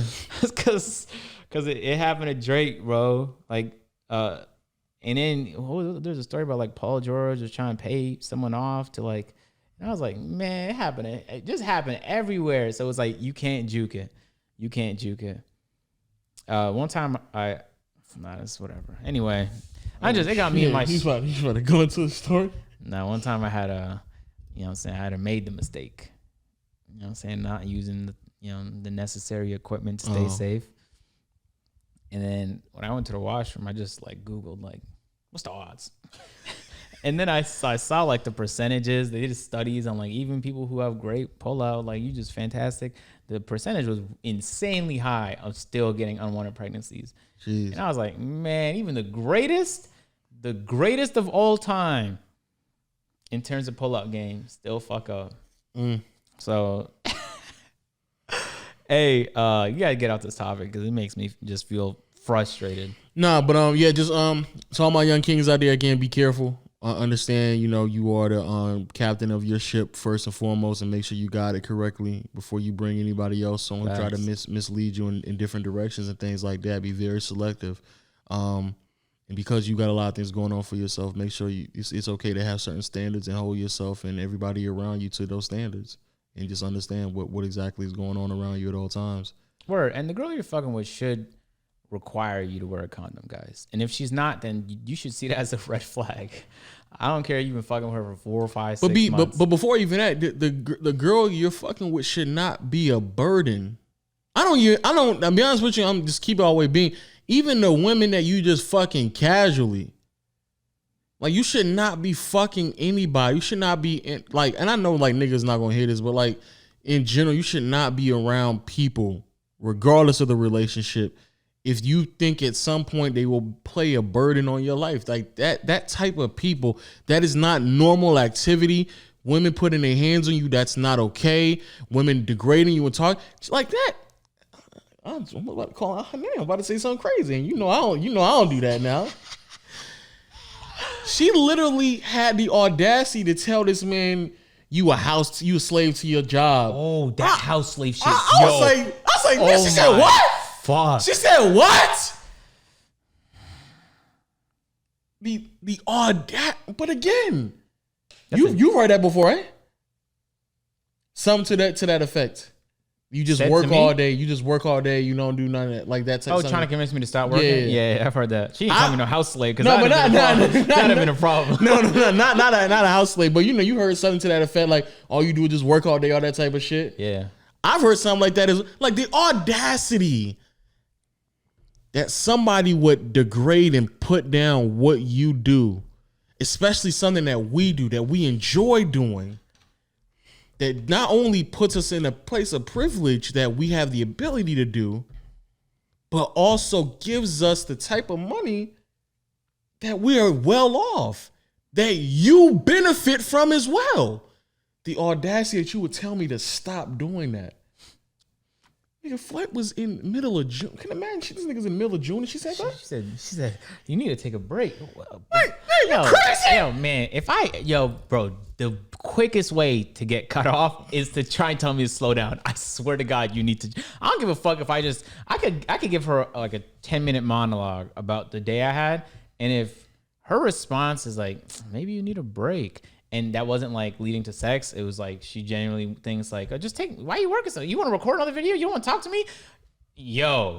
I trust me, I do not. That is the most repulsive thing ever. That is the opposite of ambition. And what's crazy is she probably was telling him to stop working to go to the mall to go spend his money on her. That'd be wild. Like that's the type of, again, stay focused. Stay focused. Swear God's not worth it. Stay focused. It's not worth it. That type of shit. I'm gonna have everybody on celibate energy, bro, at the end of the year. It's yeah, that shit is a wave. I'm telling you, bro. I'm telling you, when you do no fat shit, you just feel like you're on top of the world, bro. Because that's like, imagine controlling one of your hardest desires. That's tough to do. You know what I'm saying? And then you just feel full of energy all the time. You just get a lot more confident. And here's before we go to the next. You can't get nobody pregnant if you're not fucking. So. Thanks. But we can go to the next story after this. This right here is also, as men, how we also this is give women just another layer to this shit.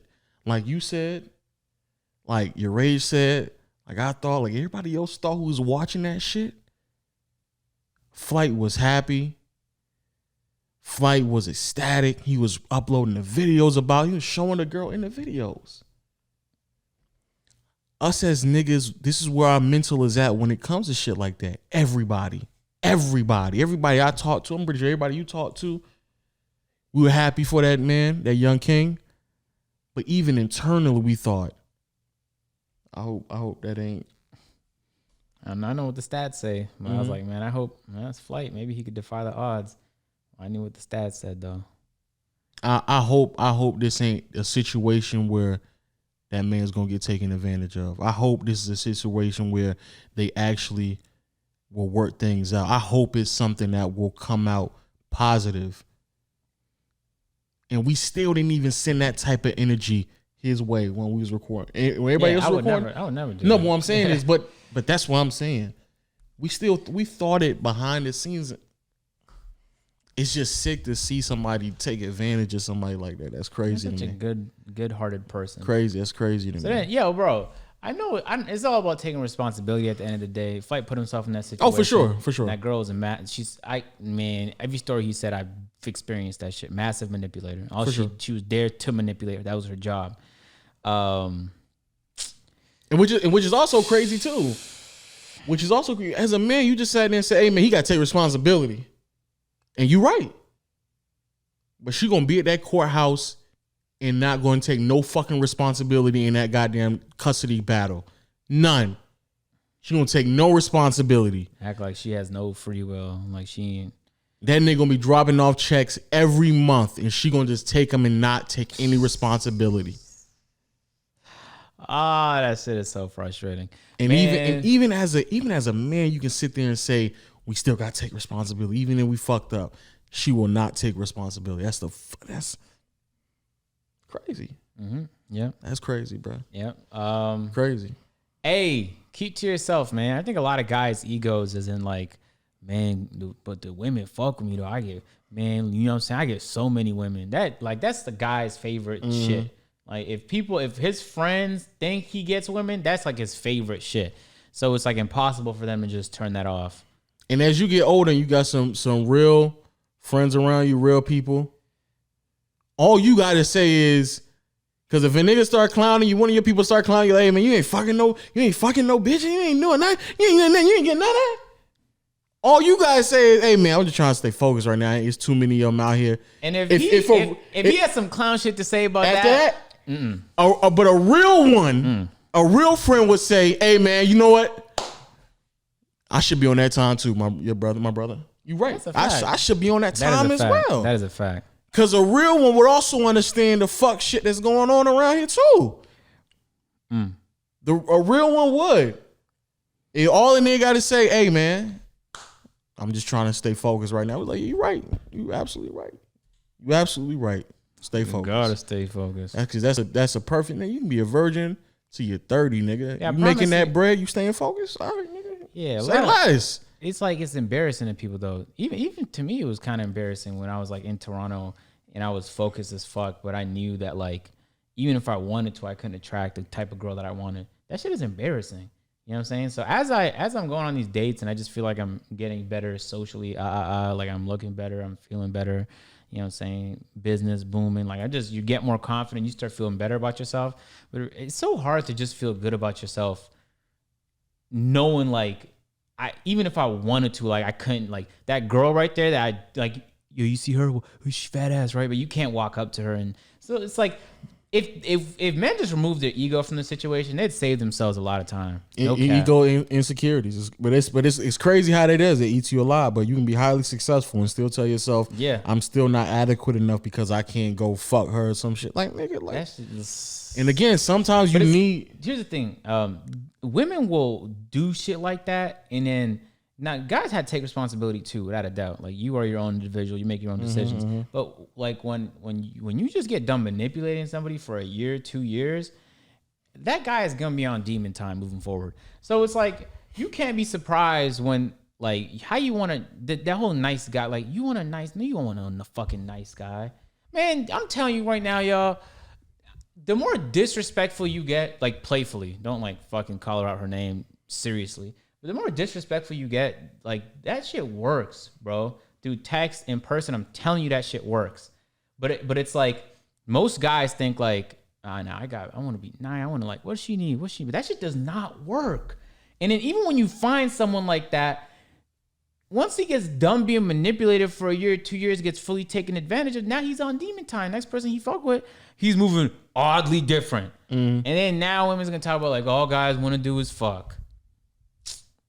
It's such a cyclical process. But it goes both ways it goes both ways. That's why it's cyclical. Yeah. So man. Yeah, it goes both ways. That's why I don't think I'm gonna ever be in a relationship. No cap. No, I just think we gotta continue. But I'm just saying like people just gotta, hold themselves accountable, yes, and just understand what they're doing and stuff like that. And it goes both ways, regardless if you manipulating or you being manipulated. Yeah, man. Regardless of which way it is, you gotta hold yourself accountable. And make sure you understand, even if you were the one who being manipulated, understand that everyone isn't like that, and understand where you may have faltered along the way in that relationship, and make sure that doesn't happen to you again. Make sure you don't get taken advantage of again. Yes, true. The problem is loneliness. That is a fucking epidemic in this country. I swear to God. So even when I was in Toronto and I didn't talk to no women at all, zero. And even the friends I talked to, maybe 3 or 4 friends. And most of the people was just you guys. And you guys are not even you're not even women. The only real person I talked to was like I had a couple cousins and Waleed. You said you guys are not even women. I'm not even with me. Oh, with me. Like you guys are, you in Georgia, might be New York, LA, whatever. So, but I never felt lonely.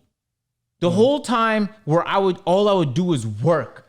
I never felt lonely. And then you remember that night I told story on the podcast, I hop on Tinder, 330 pounds, and I got 0 matches, and I was like fucking mind blown because I thought I was the shit. I still didn't fucking feel lonely after that. So a lot of people just feel like, actually the only time I really felt lonely was when I started fucking with that one girl. And then remember when I made those jokes like, man, I don't even feel the same sleeping alone. Like for 2 weeks, I felt like a little bit of loneliness. Yeah. And then it was removed.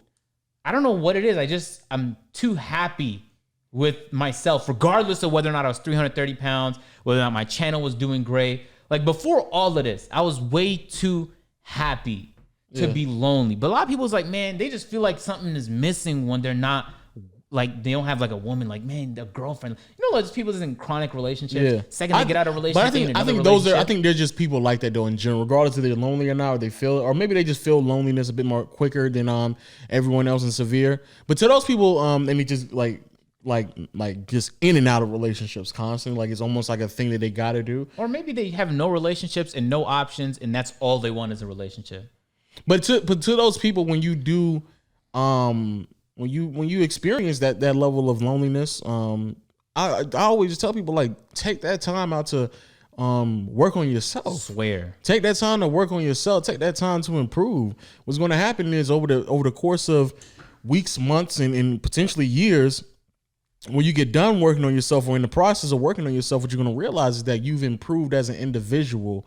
So when you finally do go out there and you try to find someone, not only do you have a higher standard of the type of woman or man that you're trying to interact with, but also you will understand, also you have an appreciation for it as well. So you're not just talking to any Dick and Jan and Jerry and all that. You actually talking to someone of substance because you understand what it is and what the value of it behind it. But you just going there, you talking to somebody because you lonely, just because you bored or you lonely at that time. You just put yourself at a massive risk to just talk to anybody. Dang, like you just have no fucking standard. You have no standard. You're just talking to anybody. So just work on yourself. And on top, when you work on yourself, sometimes you may not even be looking for somebody. Somebody may bump across you, and then you connect because they understand your value. But you got to work on yourself. Work on yourself when you lonely, bro. Don't sit there and just find peace with like being alone. Like that's self-improvement as well. So fucking fine to be alone. Like they try and convince you though, bro. When you hop on Twitter and Instagram, when you watch these movies, they so hard to convince you it's not possible to be alone and be happy. Man, I could be single till I'm fucking 45, 50, and I'll still be happy. You know what I'm saying? I don't feel like I'm missing out on nothing. Yeah, man, people just feel like, man, I had to. But it was like, I watched a movie and it would have been so nice. The way Ryan Gosling played this character, just stop, man, relax. And again, it's just you get in a relationship in that. Sorry to cut you off. You get in a relationship in that state, now you're gonna start relying on her for happiness. What the fuck you think is gonna happen when you guys break up? And again, it's just crazy because then you still think about how people are just internalizing relationships. So you sitting there telling yourself, like, I'm missing something. And the thing that you think you missing, you get into a toxic relationship and you thinking like this is what it is. So you think you internalizing what you think you missing is an actual toxic relationship. That's how you think. That's what you think you missing. And then you associate that with fucking happiness. It's just, it's crazy. The way that people break down relationships is very interesting and odd to me. But you know, if you lonely, bro, just work on yourself. Take that time out to self-improve, regardless if that's working on you. Literally, I swear they have videos, every imaginable video on YouTube. I swear, and they'll help you through everything. I've been watching because I was big into self-help years ago, and I still watch some shit from time to time, just kind of keep me in check. But also find yourself too. Use that time to find yourself. I think that's another thing. Niggas, like you said, they're not happy with being lonely. I also think it's like niggas not happy with themselves in general. So they trying to find someone else to complete them. Like, and to define them too. Yeah, and to define, like, nigga, you are you. Both men and women, bro. Use that time for self-improvement, self-reflection. Make sure you build yourself up, continue to grow as an individual, because half the time y'all niggas are broken individuals. Y'all are not fully developed individuals. And then y'all getting in relationships and the shit not panning out and you don't really understand why. But the truth is, part of it is because you are not complete as a person yet. There's too many gems I'm dropping on the fucking podcast, bro. There's too many fucking gems. Whole lot of gems. Y'all niggas getting serious low for. I gotta troll, bro. Fuck. God damn it, bro. Yeah, it just makes me sad. There's so many problems like in the world, and they almost feel like they're never ending. You know what I'm saying? It feels like every time like one problem gets resolved or forgotten, because a lot of the times it doesn't get resolved, there's a new one that pops up that just feels like it's bigger. And so it's like in the midst of all the madness, I want you guys to realize the problems will never stop. You will have family problems, and then friend problems, and then You'll have relationship problems. You'll have work problems. You'll have life problems. You might have health problems. It don't matter how bad your problems are. It will not stop. So it's like, just take a moment every once in a while to just like, yo, you are alive, man. And as long as you don't have no chronic health condition and illness, you have so much, even in that situation, the fact that you're still with us. You know what I'm saying? They even had a goddamn, like that chemotherapy even existed, or all these different solutions that they come with side effects. But like 50, 60 years ago, that shit did not exist. There just wasn't a solution for your problem. The fact that people are actively coming up with solutions using technology for infinite problems that people are dealing with, and we still have more, and you would argue bigger problem. Relax. We are in the most peaceful time. We are in the most peaceful time in human history. And I know people, the media will try so hard to convince you that we're not. But the fact that there's no massive world war, and the fact that we have nuclear explosives and they've only been used 2 times, at least maliciously, is crazy. Like, we have the opportunity right now to just wipe out an entire part of the earth for hundreds of thousands of years.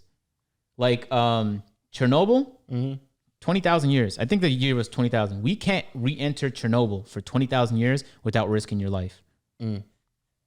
So we are in a peaceful time. You know what I'm saying? And people, the amount of times I hear people say like, Corona, it's so bad. And it's like, yeah, like this shit fucking sucks, guys. That's the reality of it. It sucks. And then you like 1 out of 6 small businesses in this country went under. That fucking sucks. And so I saw Regal Theaters just declare bankruptcy, if I'm not mistaken.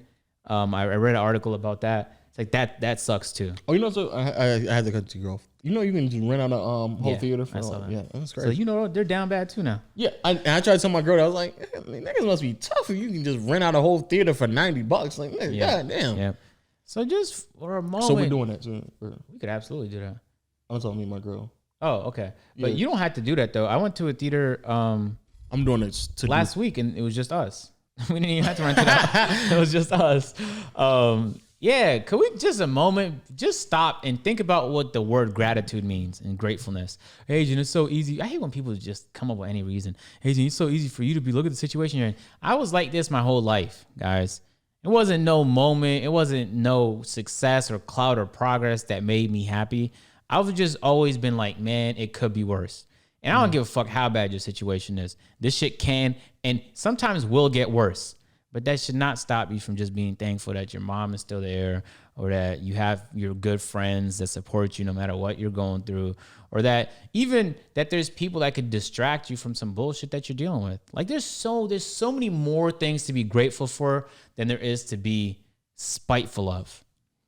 You know what I'm saying? You just stop once all of that hits, it's like, yeah, I'm happy right now. This night where I'm doing nothing but listen to a podcast, like it's a good night. You know, and nothing went tragically wrong. Here I am. I'm still breathing. You know what I'm saying? And do I have a lot of things to work on? Yeah, but you're not fucking perfect. You never will be perfect, bitch. So just keep working on yourself.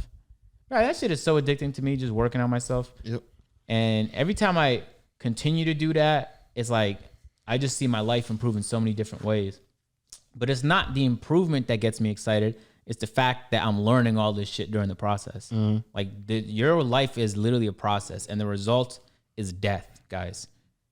So let's stop. Let's stop for a moment and just reflect on that. And the quicker you can get to that conclusion, that nigga, you're gonna die, nigga. Regardless. You're gonna die regardless, nigga. Like as soon as people get to that understanding, I think life for a lot of people would just change. We talking about something completely different now, but I think, yeah, as soon as niggas realize, like, once people accept their own mortality,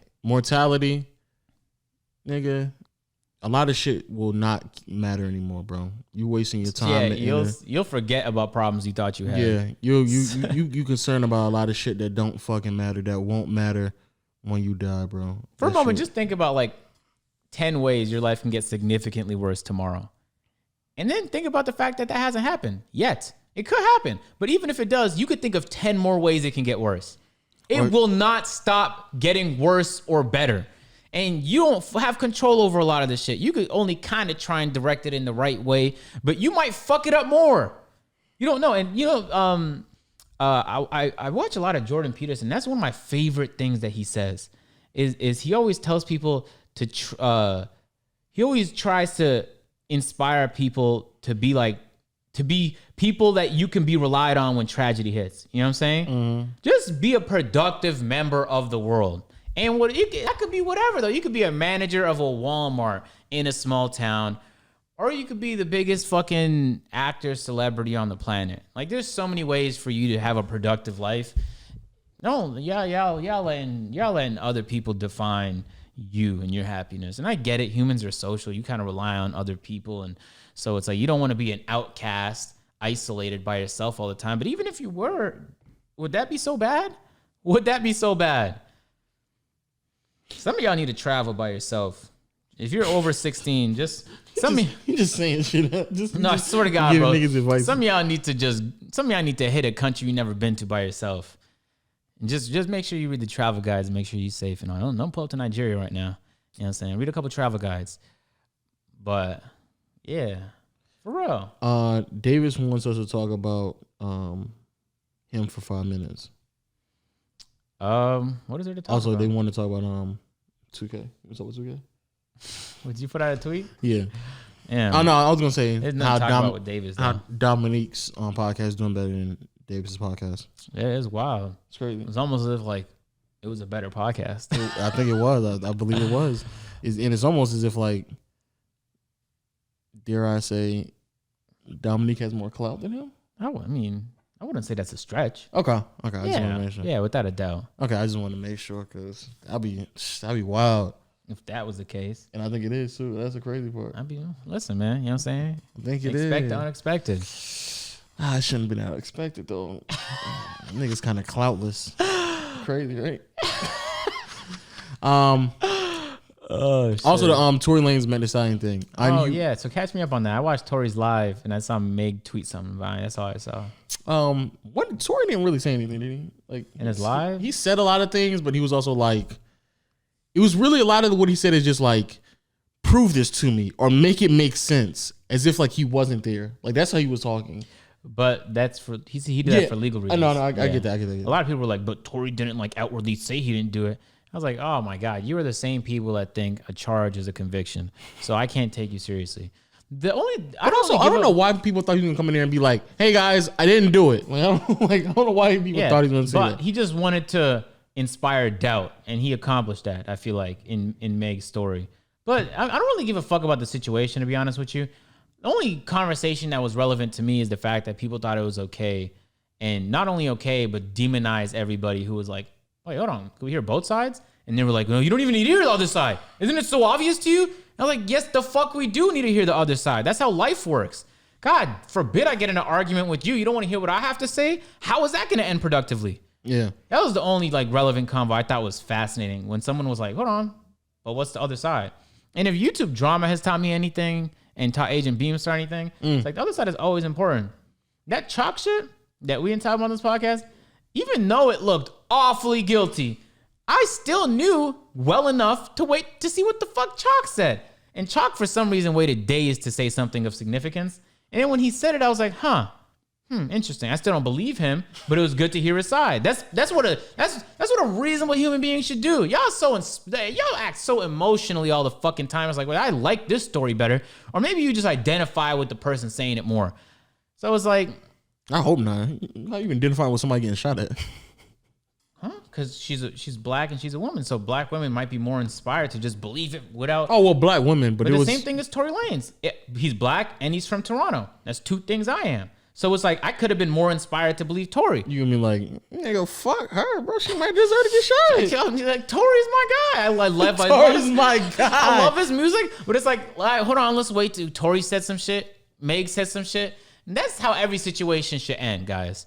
And let the court shit play out. Obviously, he couldn't say some stuff, but he wanted to just... That was my thing. I don't know why niggas thought he was going to be like, hey, guys, I didn't do it. I promise you I didn't do it. I'll catch you later. Like, I don't know why y'all thought that was going to happen. Would that work? Would you have believed him? No, if he it said still that? would not have worked. That's the thing. Niggas have already made up their mind. It doesn't matter. He had to have come there with video evidence of him not shooting like her. an alibi in another country. Yes, like it had to be like undeniable evidence. Like, nigga, I was in New York. Nigga, Also, like, how can I have done that? Like, that's what would happen. He brought up. He was the whole time. He was just. I watched the live. He was inspiring that. He's like, so how she get shot in her foot but didn't hit no bones and tendons. I was like, oh, I don't know. Tori has a good point. And he just. That's all he did. All he did was he just said something. I was like, interesting. That's a good point. And then once it got done, you know what I didn't do? I didn't go, man, I knew it this whole time. Tori was right. I went, I wonder what Meg has to say about this. She just said, oh, that nigga's crazy. Yeah. So then I was like, I wonder if she's going to say nothing else. But the fact that Rock Nation called him and was like, it might be in your best interest to not. I was like, interesting. And he tried to get bullied about the situation. And that takes a lot of balls, by the way, to do it anyway. Knowing that you're independent and knowing that you just got shunned and blacklisted from all the streaming Yeah, guys, this is the world we live in. The fuck have you not caught on yet? Also, just in case people forgot, I want to remind everybody, you are innocent until proven guilty. God forbid you get accused of some shit one day and you didn't do it. That is my biggest fear, is being accused of some shit I didn't do, because that has to be one of the most infuriating experiences alive. In Tori's live, like, he could have been capping in my mind. I think he's capping, but he was like, but I just want the best for Meg. I still see her as a friend, even so she doesn't see me as a friend. I was like, I don't know, Tori. I'm not no expert, but I'd be pretty pissed if someone did that to my life. Also, I think he was saying things that were very open-ended, so somebody else, like one of his people can take the charge.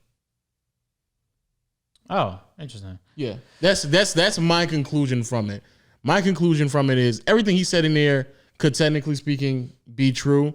But even if it's not, he's still keeping things open-ended to be like, how do you know, like, was it technically me? Like, it was two other niggas in the car. It technically could have been them. And if push come to shove and there's some actual video proof of, like, somebody opening fire out the car at Meg Thee Stallion, he can just still fall back on, like, oh, nigga, it wasn't me. And then one of his mans just take the charge type shit. Maybe. So that's what I think is going to happen. Who did it? I don't know. But even if there's video evidence that somebody was shooting out of a car at Meg Thee Stallion, I highly doubt that Tory Lanez is going to be the one who takes that charge. It will be another nigga in the car who will take that charge. Yeah, without a doubt, he's going to get hit with that. Yeah, Tory said... I don't even think he'll get hit with a gun thing. I think somebody else would be like, that was my gun. I'm the one who shot Meg. Potentially. That'd be a lot, though. That's some niggas keep other niggas like that around them so they can just take the charge. And on top of that, like, that'd be tough, but like, who going to jail? Like, the man who making millions of dollars, or just the man who didn't really have anything going for him, and then I saved you and I put you in this situation. Yeah, in Tory's live, he said, like, why would I even shoot her? Like that would ruin everything for me. Like, he mentioned his child and his baby mama a couple times, and I was like, but Tory, you were taking a risk when you had an illegal gun in the car already. Yeah, exactly. Like, you already took a risk. It might not have been as crazy as shooting someone in the foot, but you already like, you know what I'm saying? Yep. I just wish people were more like reasonable. It kind of feels like we're moving into this world where if I don't agree with your opinion, then like it's over. Like, there's no, I hate you now. I feel comfortable saying the worst things to you because I don't like you, because we disagree. I really just wish people just start thinking for themselves.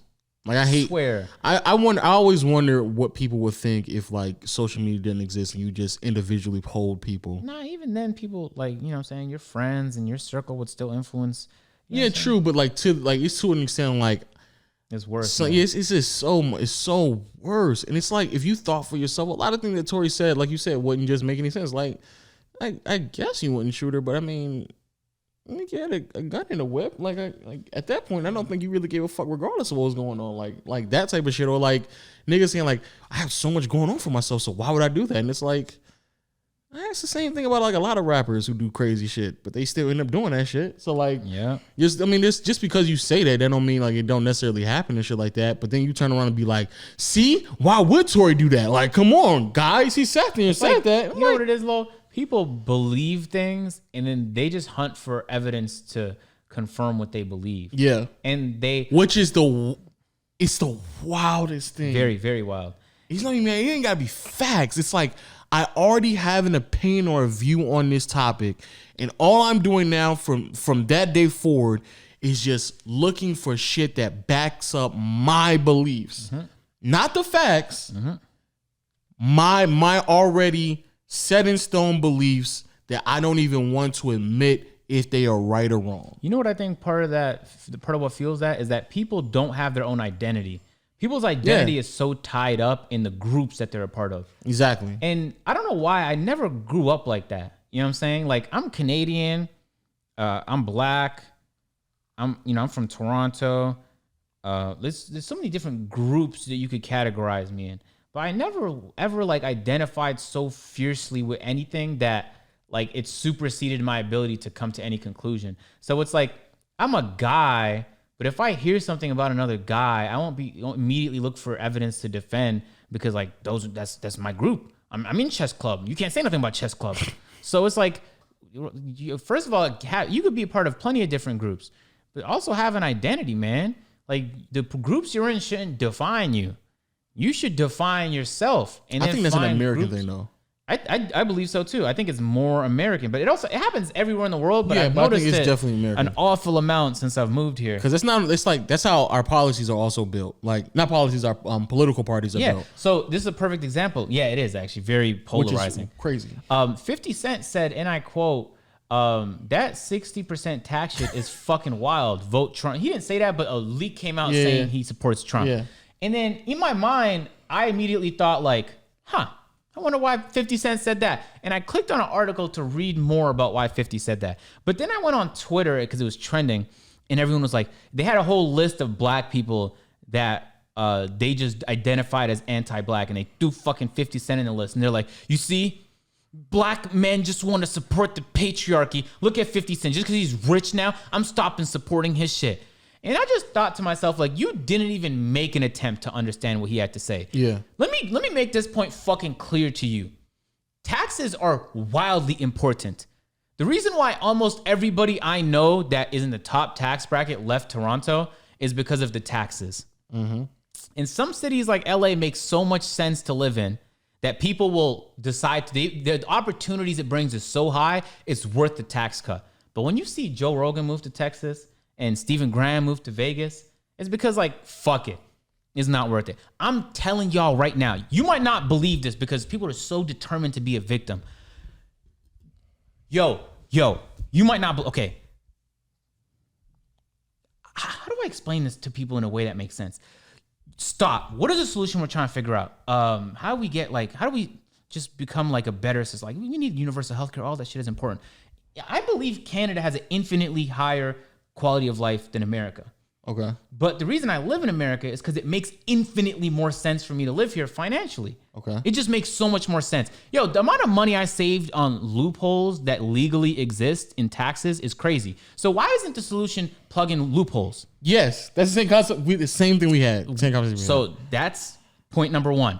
Point number two is I'm telling you guys right now that Texas is going to blow up in population because with all these states up in the taxes, people are going to want to say, you guys have no idea how big of a motivator that is for people to live places. You have no idea. You have no clue how big of a deal it is. Mm-hmm. You have no fucking clue. I moved countries, the fucking city I love so much because the CRA wouldn't get off my fucking ass, which is like our IRS. Yeah. So I move countries just to avoid it. If you do the same thing here, I will guarantee you people will move away. And you might be like, some of them will move away, but some of them have to stay. Nope. They could do business here. And Apple literally has so much money, it makes no sense sitting in an account somewhere that's not here. Because they know the second they have to bring it in here, it's going to get taxed. Crazy. So what I'm trying to say is this. Like, that's another situation where 50 Cent just said some real shit. And he actually joked about moving to Texas on Instagram since then. It's such a relief to have like someone like 50 who just does not give a fuck about opinions. Like, you can't cancel a guy who doesn't care. Yeah. But I'm like, why did you make no effort to hear 50? Like, he said he gonna move to Texas because he didn't want to deal with the taxes in a certain place. Because to them, they think that him being black is the only way to define him. Exactly. But think about this now. why is Atlanta so big when it comes to entertainment? Outside of LA and maybe even New York, Atlanta is like the next biggest hub. It's because Georgia provides a fuck ton of tax breaks to people in the film industry. So it just makes too much financial sense for them. People will shoot shows in Atlanta, Georgia, and make it seem like some other place. Yeah, I know. Ozark was shot in Lake Lanier. I don't know if it was Lake Lanier, but it was somewhere in Georgia. But in the show, they make it seem like it's the Midwest. Why? Georgia provides tax breaks. It is such a big motivator. I'm telling you, people is going to sprint out of the country if you go up. But that's just how I see it now. Yeah. But the reality is I also recognize how important taxes are. You know why I recognize how important taxes are? And it depends. Like, you have to use taxes wisely. The government's going to waste as much money as you let them. And that's the other problem. Is that the government, you can raise taxes, even in play the loopholes, but if the fucking government not spending the money correctly when you give them taxes, then it won't matter. That's pointless. But the reason why I say Canada's quality of life is better is because I could pull up to a doctor and I don't have to worry about $1,000 bill. Like, everything is free unless it's like a very custom procedure or some surgery. I could walk into a doctor's office. I'll be out of there in like an hour. Universal healthcare, great. Like, all the small shit Canada does better. Like, we light our roads. For some reason, they just don't light roads here. And I don't know, there's a lot of studies that came out and says it leads to more accidents. The more you light up a road, the less accidents there are, the more people's lives are saved. But they just don't be lighting roads here. Small shit. Like, when an animal dies on the road in Georgia, they just wait for a vulture to pick it up. And I saw a fucking vulture do it one time. In Canada, they literally, within like an hour, enough calls are made, they have a crew come out and take the animal.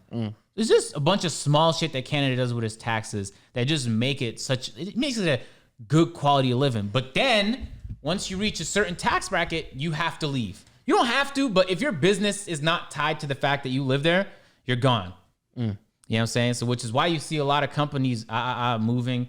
It's like, listen, that's just my perspective because I now have to pay a ton in taxes. But it's not only that, it's because you define your way in more than just one way. Like, that too. Like, so that's the thing. Why couldn't 50 just believe those things and then you try and understand? You don't actually have to agree with him.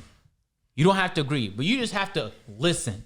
People's not listening. But again, because they identified, because a lot of black people out there identify themselves as Democratic. And what's crazy is they think that just because you raise the taxes, well, why wouldn't you want the taxes? It can make my life so much better. Like, if you raise the taxes, then that's what we're told you. It's like, no, nigga, they raise the taxes and they're still not actually doing nothing with the money that they're raising the taxes on. Yep. That's the problem, is that they raise the taxes and they're not actually, there's no actual benefit when it comes to living the way that people live in America. That's the actual problem. You look at LA right now.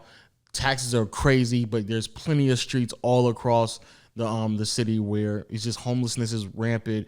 The housing itself has not improved. They tax you on random shit. I didn't even know they tax people for having regular cars. You have a regular gas car, you get taxed. Yeah, the gas prices there is wild. Crazy. Wow, that shit caught me off guard. I literally had to double take, like, did I read that shit wrong? That is a real number. It's like $4 or $5. Yes, it makes no sense. It makes no sense at all. We're in here, it's under $2. So it's like, but again, it's just like, that's the reason why somebody would want to do that. But the bigger problem is 50 probably does understand. Well, he does. He does understand black people's concerns and problems they want to raise in the political space. But the problem is, like, every single black person, y'all don't actually do, like, people actually don't, in general, people don't actually vote with their actual political hearts. They vote with, or their political standings, they vote with a party. And so now when it's come time for election, y'all niggas have dwindled it down to two options, and both of them could be trash. I swear, they will be. They will be trash. So that's the actual problem, is that no one actually does things. And that's why the whole AOC thing was trending the other day. What's her name? Alexandra. What's Cortez? her name? Well, I don't know where her middle name is, what the O stands for. Me neither. But yeah. Well, Ocasio-Cortez. Yeah. How everyone is like going crazy for her, people out there, fucking people on Twitter simping. I know it was a joke and shit like that, but niggas going crazy for her because she played Among Us on stream. It's like, nigga, I guess, but like, nigga, do y'all know any of her policies? Word. But y'all, because y'all think she's relatable, and now y'all think, well, she's relatable, and she's a Democrat, and she wears Vans, so I know she's cool. I gotta vote for her. And it's like, nigga, shut the fuck up. You are allowed to be yourself. But the problem with being yourself, Lo, is that like a bunch of groups will try and like cast you out for not voting with the group. And it's like, the reality is that exists so much here and it's hitting me now. So I voted, so in Canada, there's there's a bunch of parties actually. And a lot of them get like so there's the Bloc Québécois. Those guys just want to leave Canada. They want to take Quebec out of Canada. And then only people in Quebec vote for them. Then there's like the Green Party, but there's 3 main parties: Liberal, Conservative, and Liberal, Conservative, and NDP. And NDP is actually the very liberal. NDP is like the far left. Liberal is more in the middle, and then conservative is conservative, right? My life, I've voted both NDP, liberal, and I've thought about voting conservative. And I never really go like, oh, I'm a liberal, so I'm going to vote liberal. Now I just go like, all right, what's the conservative guy talking about? And what was his name? Doug Ford. He's the premier of Ontario now. And his brother was Tom Ford, and that was the guy the mayor that was smoking crack. I don't know if you remember that shit. Okay, from like 5-6 years ago. This is his brother. Now, in his actual campaign, he just said and did so much dumb shit that I was mind blown. But his competition, Kathleen Wynne, was a liberal, and she just got done with like so many scandals, it would fucking blow your mind. And she just sold Hydro-Canada. So they privatized Hydro-Canada and the prices skyrocketed. Everybody hated her. So Doug Ford won. And I was like, man, it's going to be a disaster. He's a conservative. And he just said and did a lot of dumb shit in his campaign. Not going to lie to you. Toronto's kind of fucking with him right now. You know what I'm saying? And so it's like, but it's fascinating that people went from like, oh, I hate this guy to like, hold on now, he might be onto something. Yeah. But that was a change that happened. Yeah. You know what I'm saying? I don't even think people in this country is capable of making that change. They're not. They can't. Like once you're Trump, you can't be Joe Biden. It's like, why not? Why not? But again, they make it that way because I don't know if you know, but like in the States, in like for here example in Georgia, if I register as Democrat, when it comes to they make you register. They make you register as Democrat, and then when it comes to voting, right, for the like presidential candidates, you can only vote for Democrats. What the fuck? So could you be registered for both? I think you can. I don't know. That'd be wild if you can't. That would defeat the whole point of the election. For example, like if I'm registered a Republican, there was no need for me to vote for who the Democratic candidate was. So I didn't. So you didn't vote. It's not even relevant. Like, which is you crazy. know what I noticed in the signs here? The signs will have like the person's name big, but they'll also have like their party. Like, just let you know, like I'm a Democrat. You want to vote for me? Or I'm a Republican. You want to vote for me? Or they color coded it. If it's Democrats, it's blue. If it's Republicans, it's red. Yeah, and it's like, man, you don't even care about facts or evidence. And we had you voting in the election. It's tough. But everybody votes on personality, or they're voting on like 2 or 3 things that Democrats and Republicans more than likely are going to stand by regardless. Like pro-choice, pro-life, that you're going to stand on that. Gun reform, you're going to stand on that. Or maybe just how, the economy should spend their money. That's it. Everything else, like the integral things, like you actually don't know what's going on. It's always well, I'm a Christian and I believe in pro-life, so I have to vote Republican. It's like, if that's the only thing that you're doing right now, like if that's it, if that's the only reason why you're voting, like you should probably look at everybody else first. Yeah, that's true. But they don't. But yeah, I think that's definitely an American thing where it's just group thought and everyone's making decisions based off of what everybody else believes instead of actually thinking for themselves. And it shows up in so many areas, more than just political parties, more than just random beefs or random conversations we're having about pop culture. It happens in sports as well. Like that's part of the reason why. No, this is no troll shit. I was even talking with Los about like the whole LeBron shit. I'm like, nigga, everything you're saying doesn't make any sense. But if you truly believe that, then why don't you think Hakeem was great? He's like, well, whoa, what? I can't think that. I'm like, nigga, you can, because you learn the same thought process you have right now about LeBron. If you hold the same standard to everyone else, you would think Hakeem is great as well. You would think Hakeem is like a top 3, top 4 player, but he's not thinking for himself. He's just allowing other people on TV to guide his opinion because he already has a belief about LeBron. And I can literally hear him regurgitate the exact same talking points that I've heard from 20 other people. I swear, it's the same ones, bro. Every time. It's the same talking points. I'm not even capable of having like a new conversation because we're just repeating talking points. Yeah, and it's crazy. I'm literally hearing the same things over and over again. But again, if you believe that, fine. then just hold that same standard to everybody else. But you don't even think for yourself, so you don't even actually know what the fuck is going on. That shit it's so sad to me that you're so petrified of being socially ostracized that you refuse to come to conclusions on your own. That may benefit you.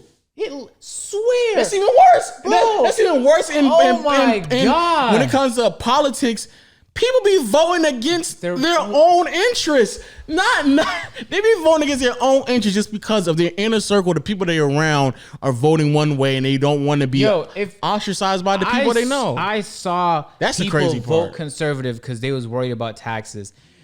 And you don't make enough money for that to affect you. Crazy. I was like, you just voted against yourself, Crazy. You fucking fool. Crazy. Oh my God, man. Crazy. What's wrong with you?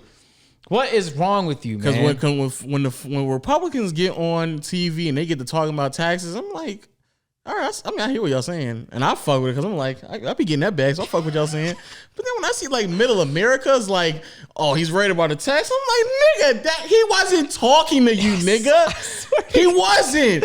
That has nothing to do with you, nigga. You are a regular person with a W-2 when they take your fucking taxes out every goddamn paycheck. That nigga is not talking to you, Biden nigga. said he gonna up the taxes for everybody making over $400,000. By the way, I think it's wild that that's where the tax bracket stopped. Besides the point, it is wild. And then a whole bunch of people that made under 400,000 a year started freaking out. You have nothing to be concerned about, my guy. Nothing, nigga. You're gonna be fine. 50 Cent he could freak out because he makes a lot more than 400,000. You know, so you got to add some more zeros before you get to where he's at.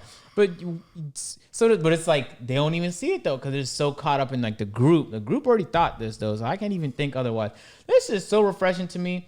When like I might expect someone to think a certain way because of maybe what they drove or where they're from or the way they spoke or what they look like. Yeah. And they just surprised me by just believing, like thinking for themselves. I was like, man, that shit, you just made my heart get warm. Cause you're like a real human being. And you lived a life. You didn't let other people live your life, man. Yo, I guarantee you guys, I'm gonna think some shit that you guys disagree with someday. You know what I'm saying? And it will literally be up to you to decide whether or not you want to freak out about that. You know what I'm saying? Like across the... It's also crazy that there's probably already shit like that, but low-key, you might be just afraid of putting it on Twitter because niggas will freak out. Yeah, people freak out. I think if you increase taxes, people will run like deer. That's what I believe because I did it. So I know it to be a fact, but you might not. But it's actually fine to have that opinion. I actually believe it's fine. You know what's crazy? I believe increasing taxes or just plugging loopholes or having people pay the right amount of taxes would be great for the country. Yeah. You know what I'm saying? I believe it will be incredible for the country. Yep. Is it in my best interest right now? No. No, I literally avoided Canada for that. But if I had to vote, I'd still vote Democrat because I also think about all the things Trump did from like pulling out from the Paris Accord for no reason. He's about to pull out from World Health Organization, and they're the second biggest funder or biggest funder. So did you know they're almost about to remove polio from Earth forever? I watched a John Oliver video about it. Polio was 99% contained. There's 1% more, and they said by 2023 is no longer going to exist. Polio will not exist on Earth. The same way they did for, I think it was smallpox. Yeah. And Trump is about to pull out right now. So think about all the lives that could be saved if he just did. But besides the point, so it's like in my head, I know for the world, it would be better if the more emotional leader was just taken out. Mm-hmm. But at the same time, I don't think Joe Biden's going to be no good. I'm not with no fucking camp. I swear to God, I think Bernie Sanders would have been great. Would he have increased taxes where I had to pay more? Yes. But could I have went to a fucking hospital and expected some decent health care? Yeah, guys. Y'all don't have health care here. And you're so fucking used to it. You don't see that as a problem. And niggas be arguing about shit that does not even concern them. Like, as a person who didn't grow up here, the fact that you guys don't see... Like, the fact that there's a debate about universal health care, trust me, to the rest of the established world is mind-blowing. It is like a laughing joke that you guys are debating it's a bad idea. The fact that people are like, what's going to happen to private insurance? Who the fuck cares? Guys, ambulances cost $50 but again, in Toronto. People who are like, nigga, why, like seriously, why do you care about private insurance right now? Listen to what I'm saying, nigga. You get injured, you walk into a fucking building, and they take care of you.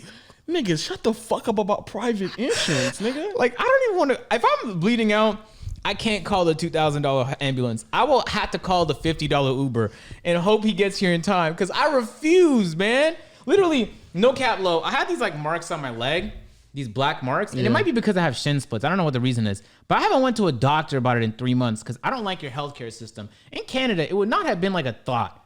Like the next day, I'll just stroll into a hospital. I'd ask a couple questions and I'd get some advice, maybe a prescription, maybe a Medicaid, and I'll be out of there. That's a debate you want to have, but that's how I see it. If you don't see it like that, that's actually fine. I think you're wrong and you're bad for the country, generally speaking, but I won't like not talk to you about it. I'm like, I want to understand why you think that. Maybe you have a point. I don't know. You have to be open to changing your mind, man. Imagine if a nigga who lives in fucking Savannah or Albany, who fucking has his own car, and then the fucking governor of they just said like we're gonna raise taxes, to like put more money into fucking public transportation in Atlanta. Mm-hmm.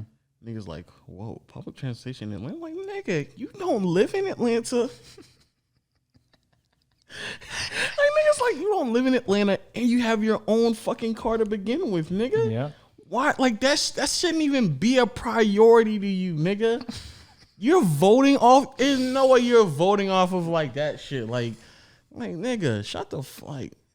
Yeah, we gotta put money in public trans, nigga. Like, come on, like, nigga, you have a car, nigga. Shut the fuck up, nigga. This does not apply to you, nigga. What about private schools? Like, nigga, you take your kids to public school. Like, nigga, shut the fuck up. Jesus Christ.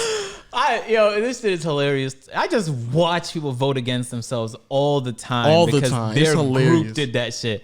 And I watched, like, so, you know what I'm saying? Or when they start justifying the shit that they be doing, I'm like, nigga, you don't actually know what's crazy. You don't even have to justify the shit because the other party doesn't even believe in it, nigga.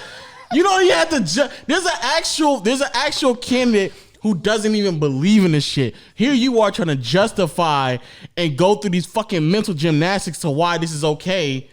Like, nigga, it's somebody else who actually don't even believe in doing that shit. Yeah. Here you are like, but actually, if you think about it, it's like, nigga, shut the fuck up. The best example you could give is when Andrew Yang was talking about universal basic income, $1,000 a month. Now, when he first said it, I was like, that sounds retarded. How are you going to pay for that? That's what my initial thought was. But then I waited and I watched 5 or 6 interviews of him. I spent hours watching interviews like, let me understand this shit. And he literally gave an example, guys, of a state that is in this country that does it. And then he quoted all of the benefits. He quoted studies. And then this is my policy. This is why I believe it. And then people in the fucking Midwest who work in fucking companies that could use $1,000 a month that will be irrelevant in the next 5 to 10 years, or like, yo, but if he raises the taxes, like, nigga, you are the one who's going to benefit from it, nigga. And your taxes won't get raised, you idiot. And then they already believe that though. Like, Andrew Yang, this guy's so wrong. And then Trump was like, I don't know, guys. Now that this Rona stuff is going on, we might have to start handing y'all niggas $1,000. And they were like, yes, Trump. How have we not thought of that yet? And I lost my mind. And he not only handing them $1,000, he handing people money at a point in time where the economy is not making the same money. I didn't know it, niggas. And then they were like, how are you going to fund it? He had a plan.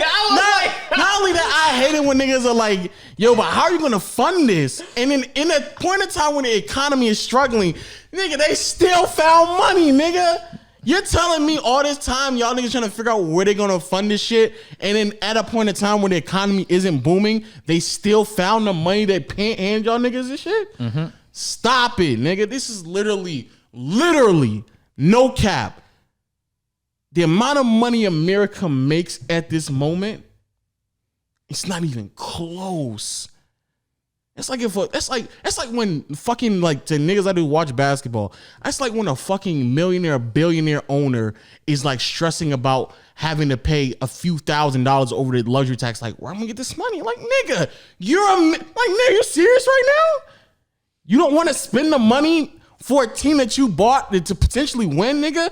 Nigga, you got it. Nigga, your pocket. Stop acting like you don't know where the money coming from. Like, man, and that happens.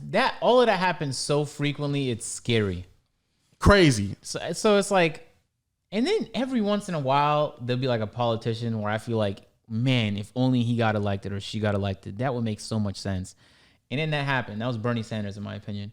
As a Canadian, I think most anyone in Canada would agree, like, wow, he just said a lot of things that was great. He talked about taking money out of politics. So what happens is bribery, you know what I'm saying? So bribery is removed. And then if you're not being paid by pharma companies, you're not going to push their policies. A lot of people are going to start moving honestly.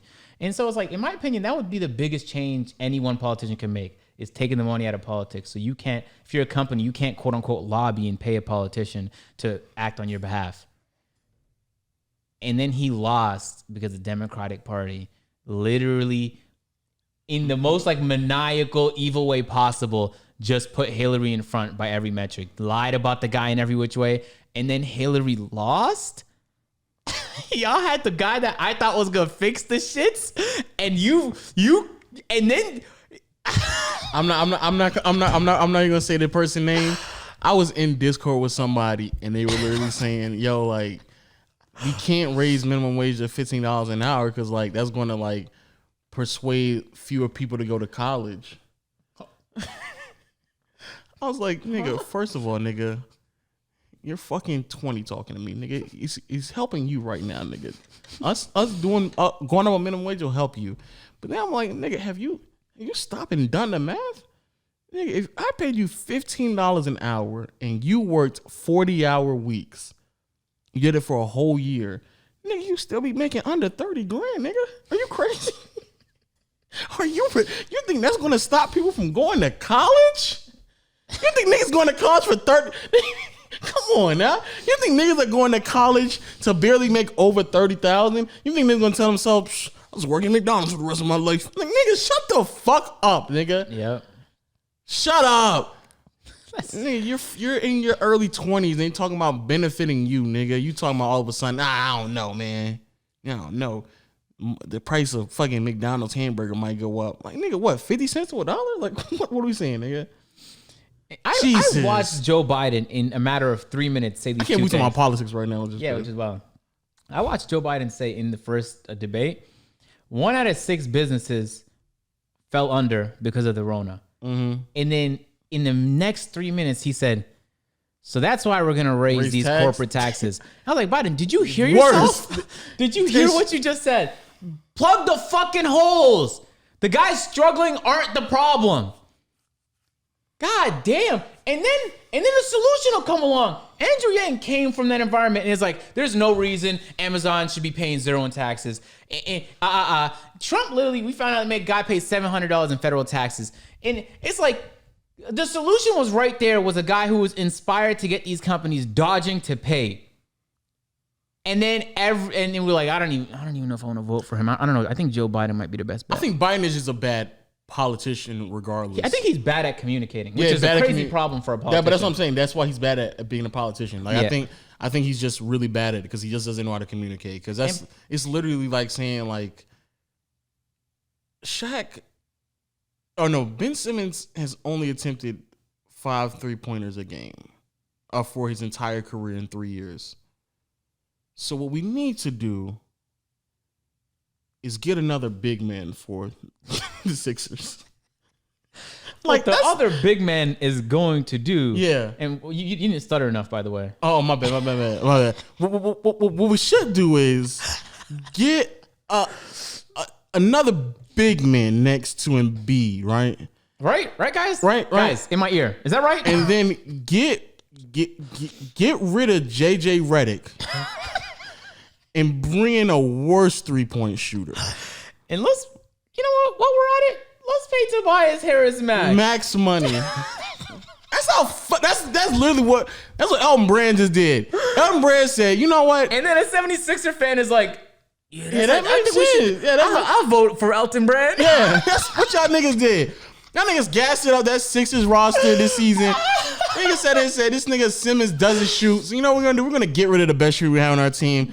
And on top of that, nigga needs another playmaker next to him as well, because when the fucking defense just sags off of him, y'all have nothing to do. So you know what we're gonna do? We're gonna just let Jimmy Butler walk. We're not gonna give him max. And in return, we're going to pay this nigga Tobias Harris max and then go get another big in Al Horford. That's what we're going to do.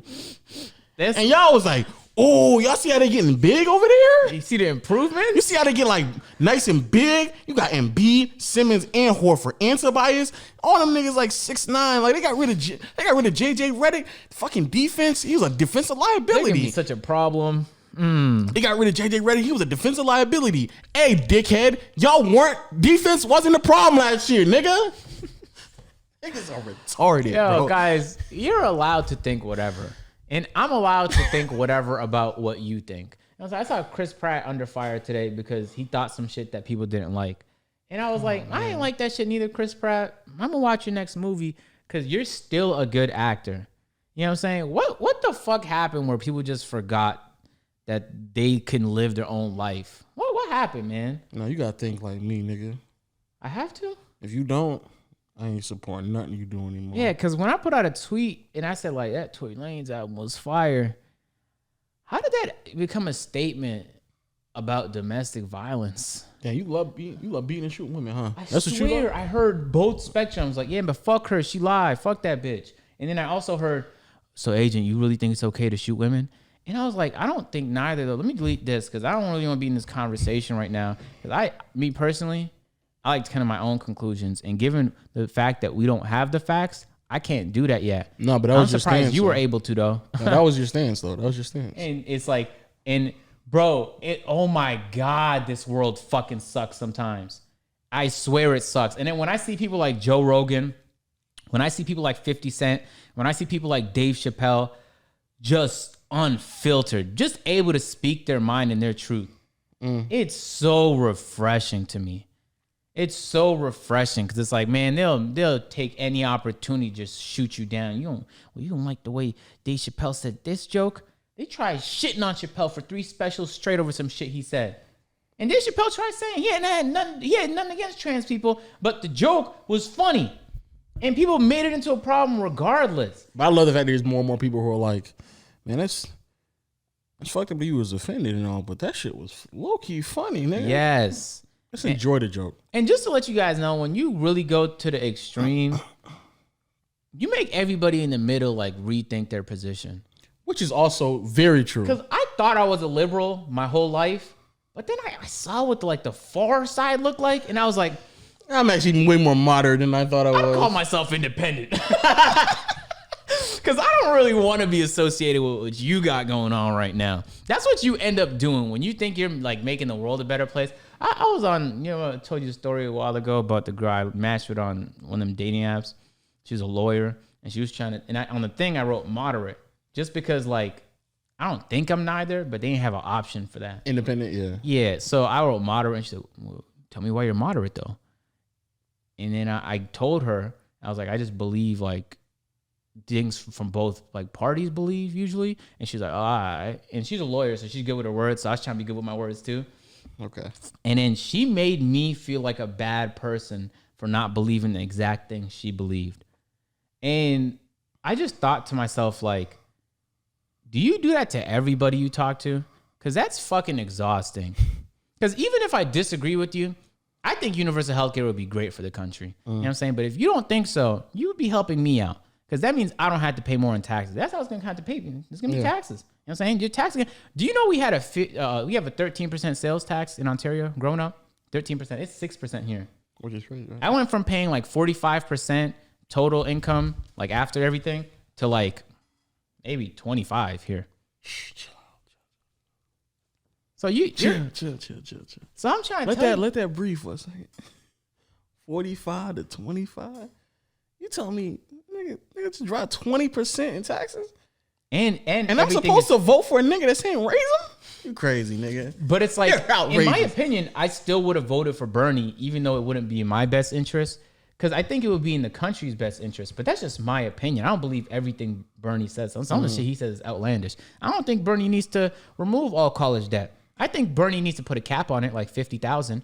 Because if you racked up 200, that shouldn't be my problem.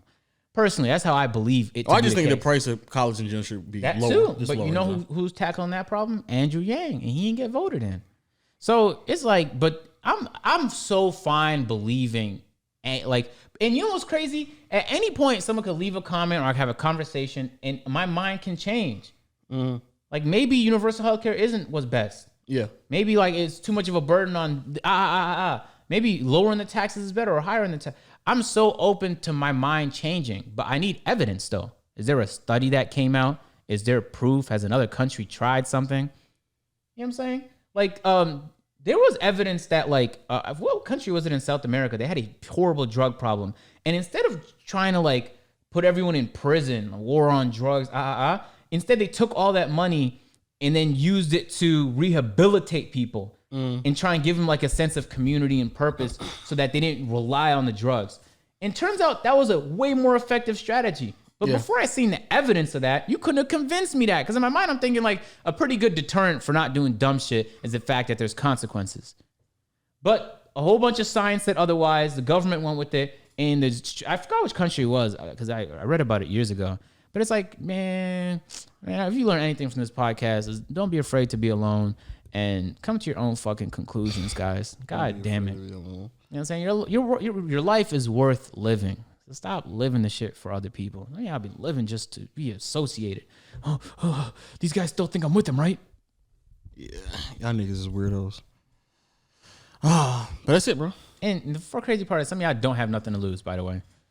There's one thing when you're online and then people, you have 200 followers, bro. It's not gonna be the end of the world if you just tell them that you really think otherwise. All right? They might even respect you for it. God forbid. Yeah. That was an interesting podcast. We just talked about everything from child support to politics and your future girlfriend.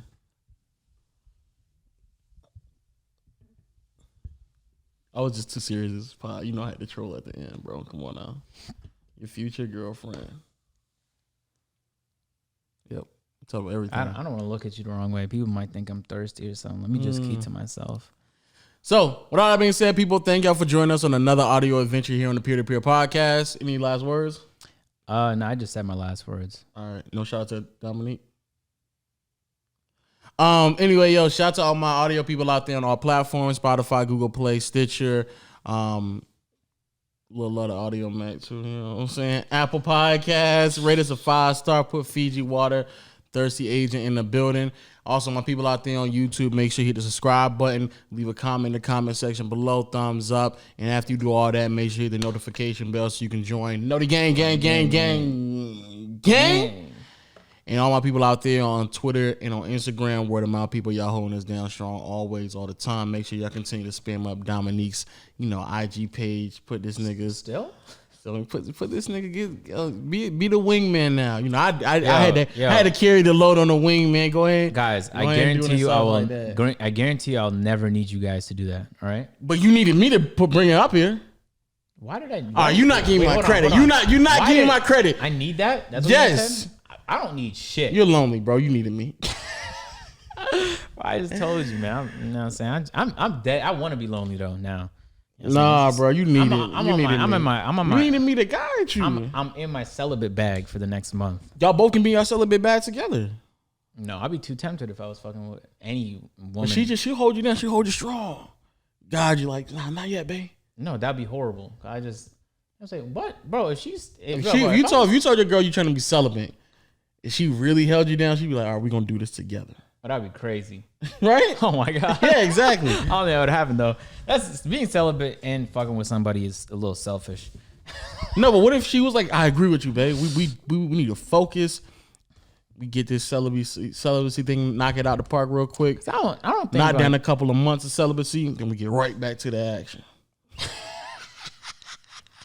That's just not a conversation that would ever happen. Nah, but shit, if you hold it down, you be like, babe, I've been losing focus recently. At least the CPM. No, but I don't want to. But it's easy to be CPM for the rest of the year. Gonna be crazy. It's easy to be not easy, but it's easier to be celibate when I'm when you're not in the same vicinity as me. But yeah, for sure. You know what I'm saying? If you right here, but y'all still talk, y'all still text and stuff like that. You just enjoy your company. That's too much temptation, my guy. You know what I'm saying? You can fight through it. It'll build it stronger. You know what I'm saying? Then once the CPM goes down in January, and we you go crazy. crazy. Yeah. Anyway, I'm in my celibate bag. It's not about the CPM though. This flight shit just got me feeling some type of way. Yeah, hold your head up. I just want to keep it to myself now. That's not how you blow candles. Are you? Hey, you done had a long birthday before, haven't you?